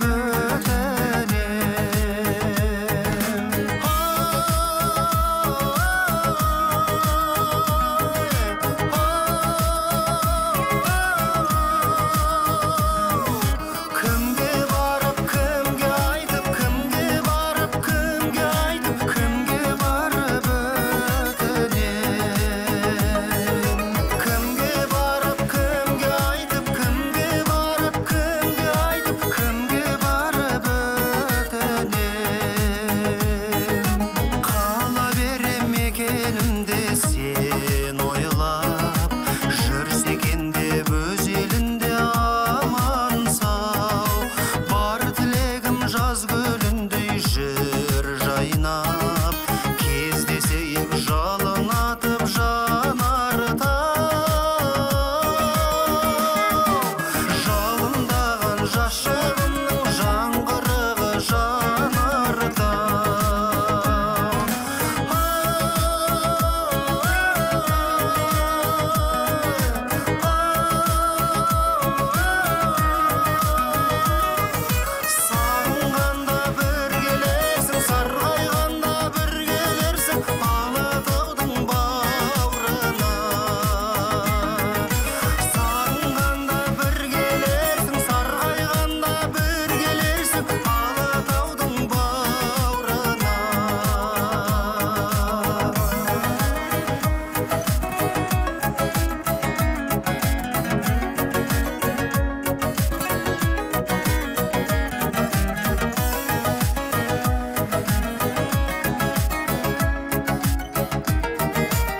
Айналайын, Мақсатжан.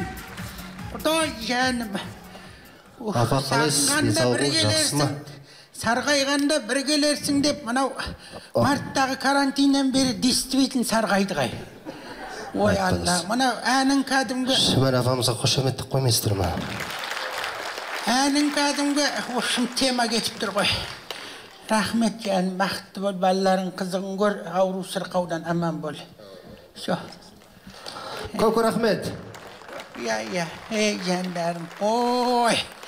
Аламансыңдар ма, тәуелсіздік мерекесі құтты болсын.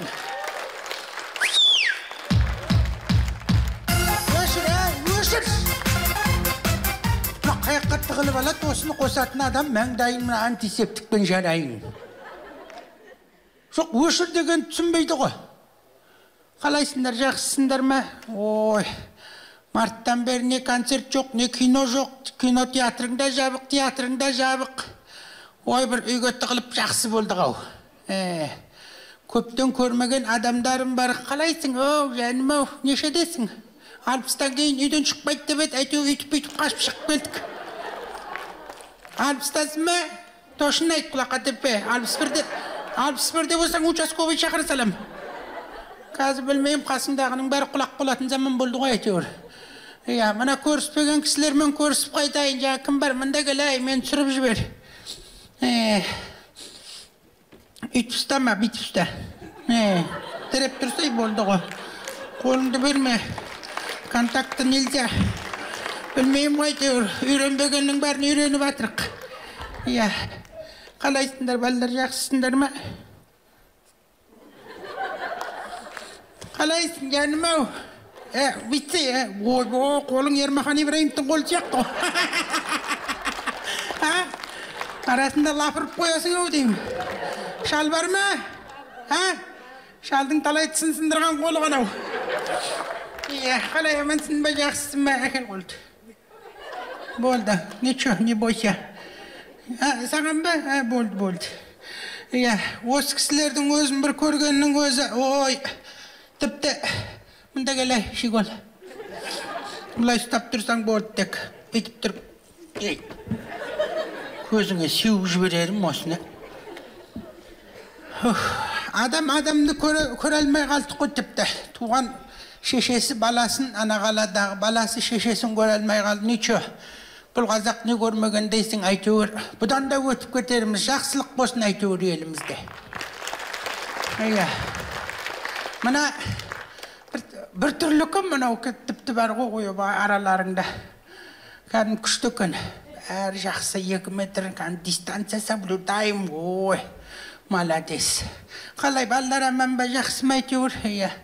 Мына осы Астанаға келдім, осы карантин басталғалы осы Нұрсұлтан қаласына. Кіші баламның 4 баласы бар. 4 баласы бар ғой. Ана үлкен баяғыда келін дүниеге әкелген кезде маған берген ғой тәрбиесіне. Содан мен өзім бақтым, өсірдім әйтеуір, ертегілерімді айттым әйтеуір. Тіпті енді бізге құстаған дейді, бізге тартқан. Шыны керек, білімді сондай ақылды, ішіңдегіні оқып тұрады, сондай бір жақсы енді. Ана екіншісі оңбаған нағашыларынан аумайды. Алла, тіпті бар ғой, көк қырсық. Қырсық болғанда көк бет қой, алла, тіпті бар ғой. Мен айтам ғой, біздер өзім бітеміз ғой, жақсы болса өзіміз дейміз. Жаман болса нағашылар дейміз ғой. Әйтеуір бір жаңағы, ой, ана екіншісі тіпті бір физикадан, химиядан, олимпиададан жеңіп келсе, оқымысты жағы өзімізге тартқандақ қоямыз.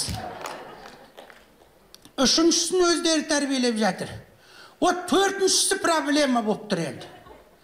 Төртіншісі екіде әлі тілі шыққан жоқ. Оны қазір мама, папа дегенде әрең айтып жүрген баланы YouTube тәрбиелеп жатыр. YouTube деген бір басымыз бәлеге қалды. Ана YouTube үлкенді, кішісі де соған кіріп кетеді. Мына карантин жақсы болды оларға, YouTube-тағының бәрін тауысты. Анаған кіріп кетеді, таң атысымен болды. Көзін ашады, анау жыламасын деп қолына соткыны береді телефонды. Ана ұстайды, зомби сияқты, тамақ ішсе де сол, дәретханаға барса да сол, қолын жуса да сол, тамақ ішпесе YouTube қосып береді, ана ұрады тамақты. Мен айтам, мынау не деген дәрі айналайын ау. Тіпті рахат анау бар ғой.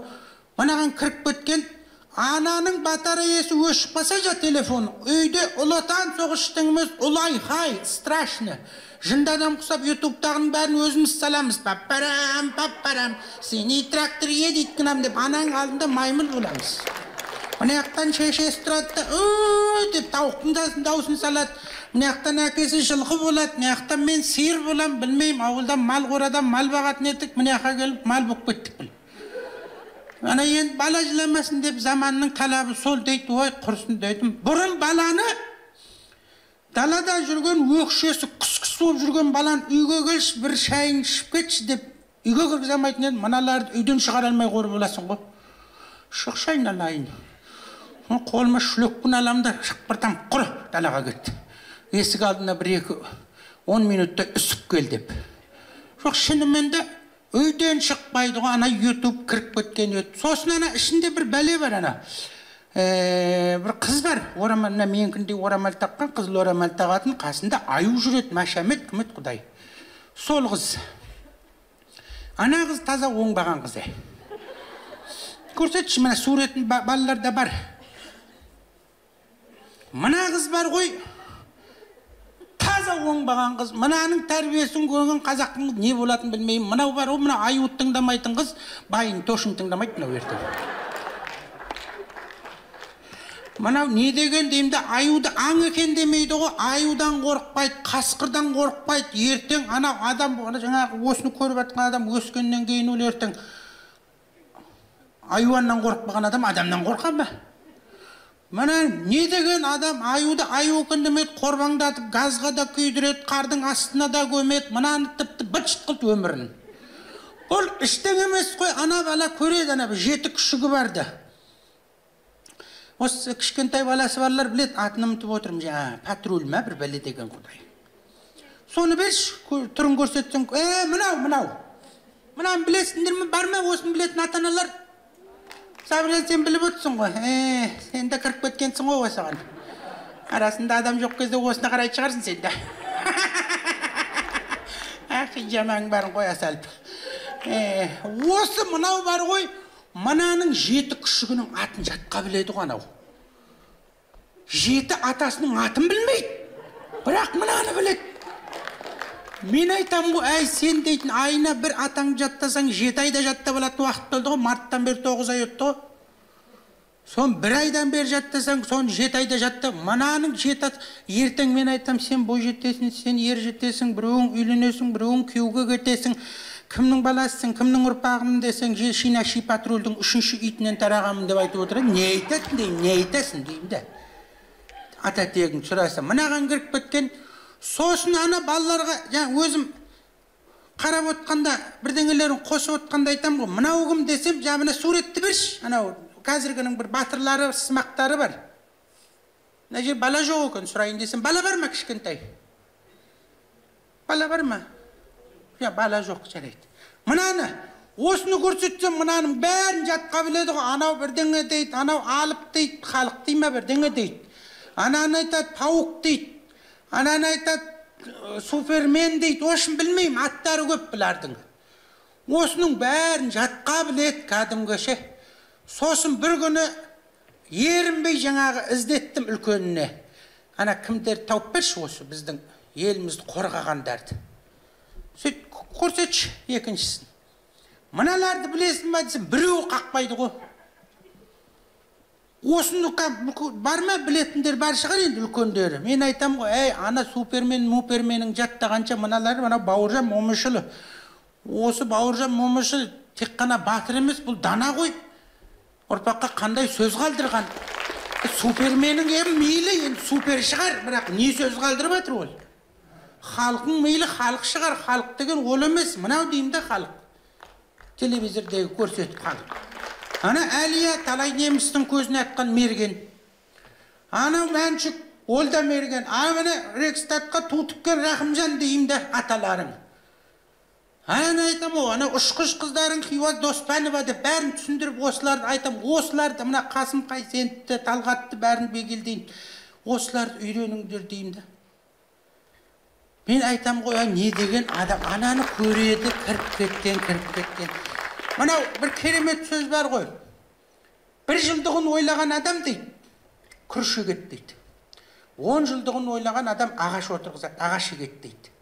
100 жылдығын ойлаған адам ұрпақ өсіреді дейді.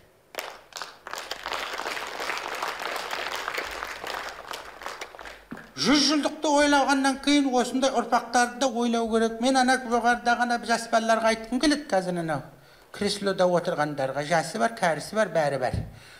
Соларға айтам, доллармен анау жаңағы мұнайды ойлай бермей құрсын, мынау ұрпақты да ойласаңдаршы, ертең Қазақстан емес, Ютубстанның балалары деп жүрмейік құрсын. Иә. Тек еліміз аман, осы ұрпақтар аман болсын, тек жақсылық тілеймін. Мынау жаман індет кетсін, жақсылықта жүздесейік. Мен келесі балам шақырайын. Осы жаңа халықтың тошыны сол халық сияқты ол да түрі. Қанат Әлжаппаров. Шыман әже. Өзімде бар онда. Өзімде бар. Өзіңде бар ма? Шыман әжемізге қошемет тұрып қойыңыздар.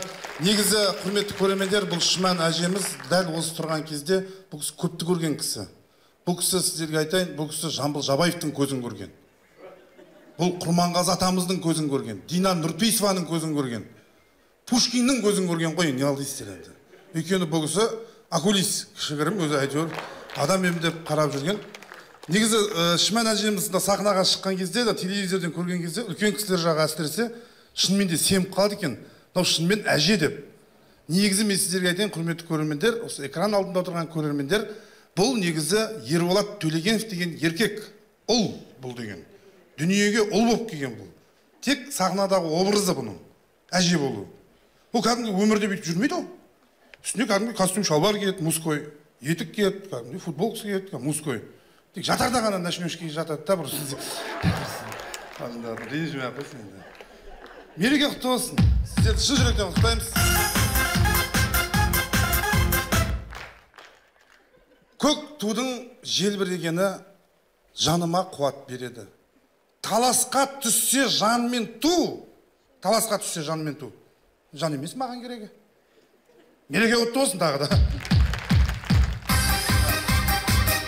Негізі құрметті көрермендер, сіздер әрбір өнер адам сахнаға шыққан кезде сіздер әрқайсысына қошемет тұрып, бір қыстық ықыластарыңызды көрсеткенде біз қуанып қаламыз. Бізге сіздердің сол шапалақтарыңыздан артық ештеңе керек емес. Біз сұрасақ та берейін деп атқандарыңыз шамалы. Керек емес. Көрдіңіздер ме? Адамды қуанту үшін, оны бір бақытты қылу үшін қарапайым нәрсе ғой, көрдіңіз, шапалақтарыңыздың өзіне біз өзіміз бақытты сезініп қаламыз. Рас қой. Мысалға, мен сіздерге айтайын, бір кез келген адамды қуанту үшін, оған бір жақсы көңіл күй сыйлау үшін 800 мың теңгеге бір сотка алып берудің қажеті жоқ оған. 921 мың теңгеге бір дүниені әкеп сыйлаудың қажеті жоқ. Жай ғана жылы сөз айтсаң, соның өзі жетіп жатыр былай. Мысалы, тәжірибе жасап көрек. Кешіріңіз, есіміңіз кім сіздің? Кім? Айдарлы? Айдана, орныңыздан тұрыңызшы. Тұрыңыз. Шығыңыз. Айдана, иә? Мені қараңызшы. Айдана, сіздің үстіңіздегі киген көйлегіңіз сізге қандай жарасымды? Осы көйлекті тігіншілер тек сіз үшін тіккен секілді. Қазақтың қызы қандай десе, сырттан біреу кеп, мені Айданан деп көрсетуге болады. Көйлегіңіз сондай жарасымды. Отыра беріңіз. Осы жерде 50 адам отыр. Соның ішінде тек бір түйір ғана Айдананың бақыттан бас айналып қуанып отыр осы кезде. Әдемі жылы сөз үшін. Көрін бір ағау сөз қуанып қалды ол. Если честно, көйлегі вообще өзіне жараспайды. Былай қарап тұрсаң. Ашпайды. Сізге желательно андай ашық цветтер может сондай киюге. Сары, қызыл, что жарасады, әдемі қылсын. Уақытым бар, киініп беруге болады. Көрдіңіздер ғой, бір ауыз сөзбен қуантып, немесе ренжітіп жіберуге болады. Мысалға, біздер әйелдерімізді қуанту үшін 101 роза гүлін аламыз. Ол Шымкент жақта ол 101 роза гүлін алсаң, ол шығындалмайсың, бір әрі кетсе 10-15 мың болуы мүмкін. Астанада 101 роза гүл алып беру сұмдық қой, бағасы қымбат. 101 роза гүлін береді. Пәленбай мыңға сотка сыйлап атады, машина сыйлап атады. Керек емес, бірақ ауыз сөзбен әйеліңді өмір бақи бақытты қылып жүруге болады. көрейік жасап ота тұрған ештеңе жоқ. Кім осы жерде келіншегімен келген жігіттер бар ма? Қолын көтерсінші. Келіншегімен. Ой, ассалаумағалейкум. Есіміңіз? Сабыржан аға, иә? Келіншегіңіз қайда? О, мен қарай күнде күшті екеуіңіз деймін, рахаттанып алысып отырсың бүгін, да? Сабыржан аға, сіз орныңыздан тұрыңызшы. Орныңыздан тұрып, жеңгеміздің қасына барыңызшы. Барыңыз, ештеңе жұқпайды, өйткені үйде жүрсіңдер ғой күнде. Ауруларың бір десең, өзің емдеп аласың, бір адам қорықпа десең, да? Өйтіңізші, сіз келіншегіңізге қараңыз, лоп-на-лоп. Қараңыз да, екі қолыңызбен келіншегінің басынан ұстаңызшы келіншегіңіздің. Аға, олай емес, Москваны көрсетейін ба деген құсатып ұстаңызшы. Ұстаңызшы, аға. Ұстаңыз, қатты ұстадыңыз ба? Енді бұрап-бұрап жұлып алуға болады. Ойнап айтамын. Ойнап айтамын, біреуін аямайсың ғой енді. Ұстаңыз, аға, ұстаңыз. Ұстаңыз да өзіңіздің Құдай қосқан қосағыңыз ғой. Жай ғана маңдайынан бір рет иіскеңізші. Иіскедіңіз ба, аға? Не шығады, аға? Иіскеңіз, тойып алыңыз. Қой енді. Рахмет, Сабыржан аға. Қалған үйге барып. Орныңызға отыра қойыңыз, рахмет. Міне көрдіңіздер ма, құрметті көрдіңіздер. Сабыржан ағаның әйелі қандай бақытты осы кезде. Сәке, болды. Сіз келесі жылы осы уақытқа дейін подаркың бәрінен құтылып қойдыңыз. Ертең 8 март, Новый год, тағы да бір мейрамдар болады ғой. Сол кезде сізге келіп, Сабыржан, неге маған подарок бермейсің десе, мен Қазақстан ұлттық телеарнасында миллиондаған көрермен алдында мен сені иіскегенмін дейсің. Болды, сол жетеді бір жылға. Тағы кім бар иіскейтін? Жоқ, бізде уақыт жетеді, иіскеп алыңыздар, құрметті аға. Шығындалып жүресіздер ма деп отқан ғой? Болды, бір нәрсе иіскейсің, болды, шешілді ғой шаруаның бәрі, да? Мынау негізі көрдіңіз, анау бір ауыз сөз, бір адамды қуанту дейтін, мен жақында интернеттен, жаңа біздің әлеуметтік желілерден андай не жасап атқан көрдім, тәжірибе жасап, орыс, Россияда әсіресе, да? Россия жақта істеп жатыр, андай кішкентай балалар, үлкен болсын, анасына звондап жатыр, қоңырау соғып. Ой, мама, привет, привет, мама, я тебя люблю, дейді. Ой, мальчик, тоже я люблю, ана. В общем, күшті, мамасы бақытты, мен көзіме жас келді. Мен жасым қазір 36-та. Мен осы уақытқа дейін неге сондай сөзді анама айтпағанмын деп таңғалдым ғой. Ұяламыз ба, или ынжықпыз ба? Мен мыналардан, Сашадан, Андрейден қай жерімден мен? Анама айтайыншы деп. Өмірімде бірінші рет мамама звондадым ғой мен. Телефонды алды. Алло, анашым, қалыңыз қалай? Жақсымын, балам деді. Өзім айтуға да ұялып тұрмын, бір түрлі деді. Анашым, не істеп жатырсыз дедім бірінші. Қойып қалмайын дедім, да, шошып кетер деп. Не істеп жатырсыз деп едім. Не істейін, көкем-ау? Сол үйде сенің 4 балаңмен алысып, давлениемді тіпналар көтеріп, миымды ағызып, уже кетіп қалды. Мамау, немерелеріңіз ғой, ренжімеңізші. Сізге бір нәрсе айтқым келіп тұр. Айта қойып отам деді. Анашым, мен сізді жақсы көрем деді. Не ал дейсің? Дейді ма. Мен сізді жақсы көрем, мама дедім. Сен ішіп алғансың ба дейді маған. Шошып кеттім, сенбейді ғой кәдімгі. Сонда бізді ішіп алып айтатын отырып қондай сөздерді, да? Қазір мен уже үйренді анам. Аптасына бір рет, 2 рет звондаймын, анашым, қалыңыз қалай, жақсы. Мен сізді жақсы көрем. Мен де қолым сені жақсы көрем. Қайда жүрсең де аман бол деп батасын беріп отады. Мен айтам да, осындай сөздерді тек анаңа немесе әкеңе ғана айтудан қажет жоқ, өзің жақындарыңа да айтуға болады. Қуанту үшін. Мен ойладым да, осыны неге Тұрсынбекке айтпаймын деп ойладым да мен. 10 жыл болды, міне біздің театрды ашып, бізді сүйретіп жүргеніне. Жақсылығымызды асырып, жамандығымызды жасырып жүр. Неге бір ауыз сөзбен қуантпаймын дедім да. Тәкеңе звондадым, түнгі сағат 2-де. Ол күндіз алмайды телефон, жұмыста ғой енді. Звондадым, бірден алды телефон. Бірден алды. Алло, Қанат, не болды, тыныштық па деді, шошып кетті. Көрдіңіздер ме, уже бізді уайымдап отыр. Естірсодан түнде звондамайды ғой. Тәке, қалыңыз қалай, жақсы. Тұрсынбек Аманғалиевич, мен сізге бірдеңе айтқым келіп тұр. Айта ғой деді. Тұрсынбек, мен сені жақсы көрем. Қанат, менде ақша жоқ деп. Телефонды қойып қара. Ақша емес деп айтып үлгере алмай қалдым мен шыны керек.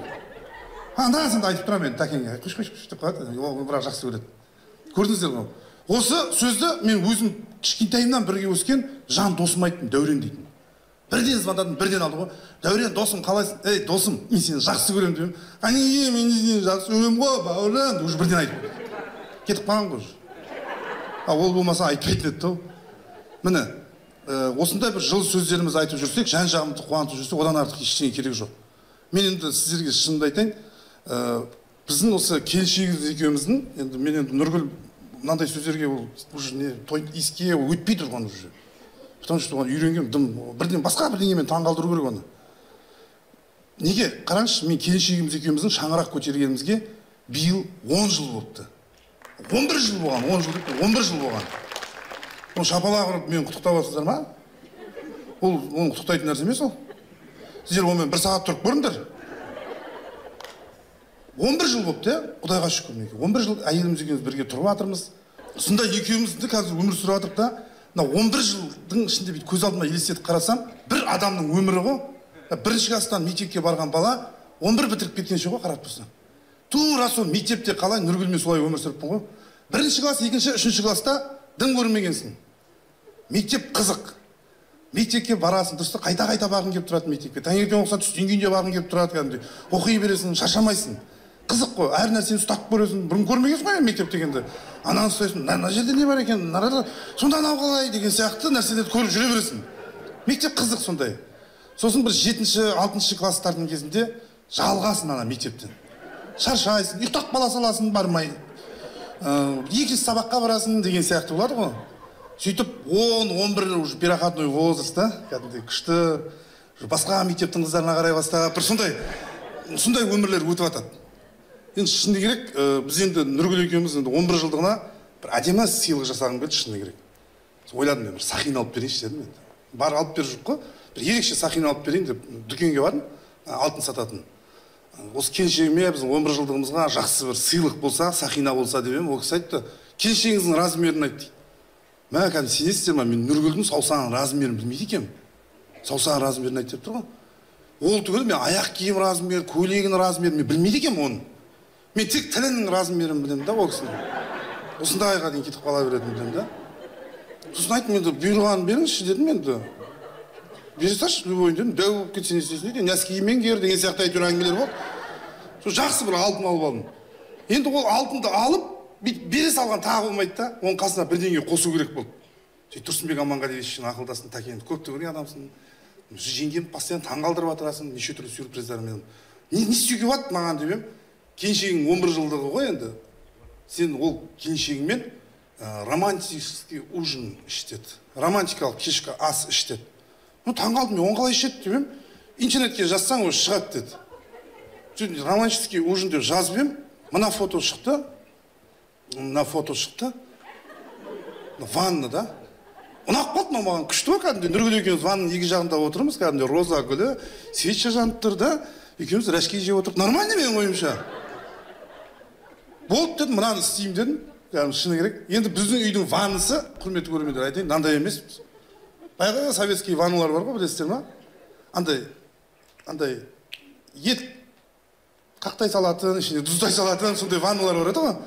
Анандай неше, су толтырсаң бірден толып қалады. Бүйтіп отырған кезде анау су ағып кететін жағына отырғанда поқ деп дауыс шығарып тұрғанда ше, сондай ванна ғой біздің үйде. Тәуекел едім, ол жоқтан жақсы. Сөйтіп не керек? Нұргүлге айттым, үйден кетіп қалсын дедім. Саған тосын сый, сюрприз. Болды деді, көреміз деді. Жақсы кетті. Енді роза гүл керек, мына жерде свеча керек екен. Іздедім. Енді свеча табу оған қиын болған жоқ. Яғни кішкентай балалардың үйдегі свечасы ол болмайды екен, ол бірден ыстыққа еріп кетеді екен ол. Температура түсетін да. Сатып алып, магазинге барып, ақша құртып, не істеймін дедім да свечаны. Не істеймін ақшаны құртып өзі?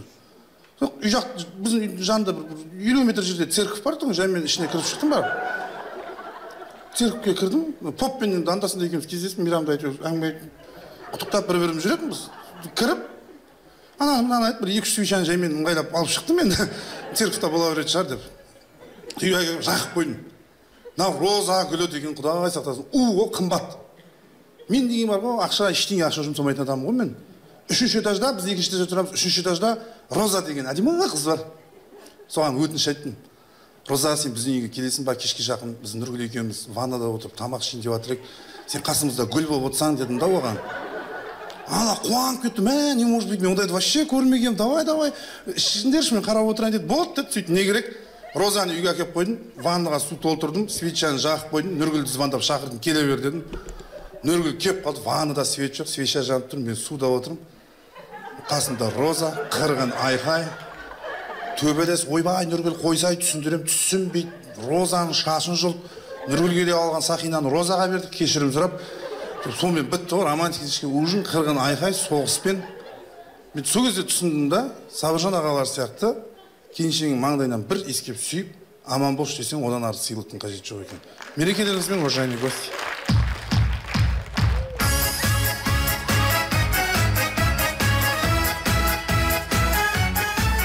Стимятор, аппаратчик новыйдан келеді ғана. Ана аппаратчик кетіп қалды, сосын айтамын қайда.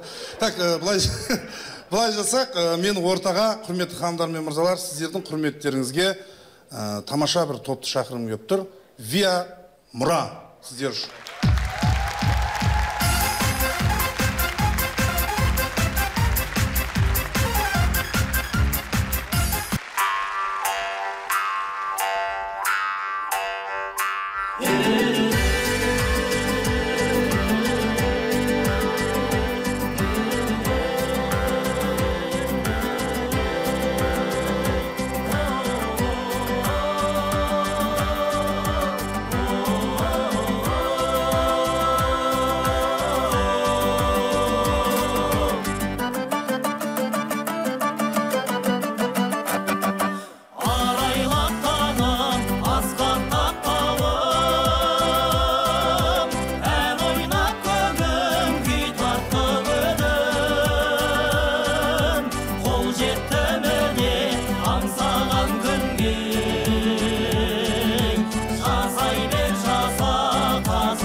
Рахмет, құрметті көрермендер, ардақты ағайын, біз баршаңызды тағы да тәуелсіздік күнімен шын жүректен құттықтаймыз. Мереке құтты болсын. Көк байрағымыз мәңгі желбірей берсін, аспанымыз ашық болсын. Мереке құтты болсын. Бүгінгі кешке қатысқан Мейіржан Алтыбаев, Қайрат Әділгерейұлы, Медет Досқанаев, Аманғали Сыпабеков, Ерболат Төлегенов, Қанат Әлжапаров, Мұра вокалдық инструменталдық ансамблі, Мақсат Базарбаев, Рақымжан Жақайым. Рахмет. Қуанышын бөліскен бірге, сағынысып көріскен бірге, жадыратқан жанды, күлкі сыйлап мәнді, сіздер үшін әзіл әлемі. Жадыратқан жанды, күлкі сыйлап мәнді, сіздер үшін әзіл әлемі. Мейіржан. Сағыныштан сарғайып тұрар, көрермендер әзілге құмар. Мерекеде әлі жүздесеміз тағы, көріскенше аман болыңдар. Мерекеде әлі жүздесеміз тағы, көріскенше аман болыңдар. Күнде думан, күнде шаттық мереке, арта берсін қазағымда береке. Бірлік бақыт болсын күлі, шаттық енсін бар қазақтың үйіне. Өздеріңмен мәңгі біргеміз, ажырамас бергіргеміз. Аман болсын елім, мынау байтақ жерің, таусылмасын әзіл әлемі. Аман болсын елім, мынау байтақ жерім, таусылмасын әзіл әлемі. Күнде думан, күнде шаттық мереке, арта берсін қазағымда береке. Бірлік бақыт болсын күлі, шаттық енсін бар қазақтың үйіне. Бірлік бақыт болсын күлі, шаттық енсін бар қазақтың үйіне.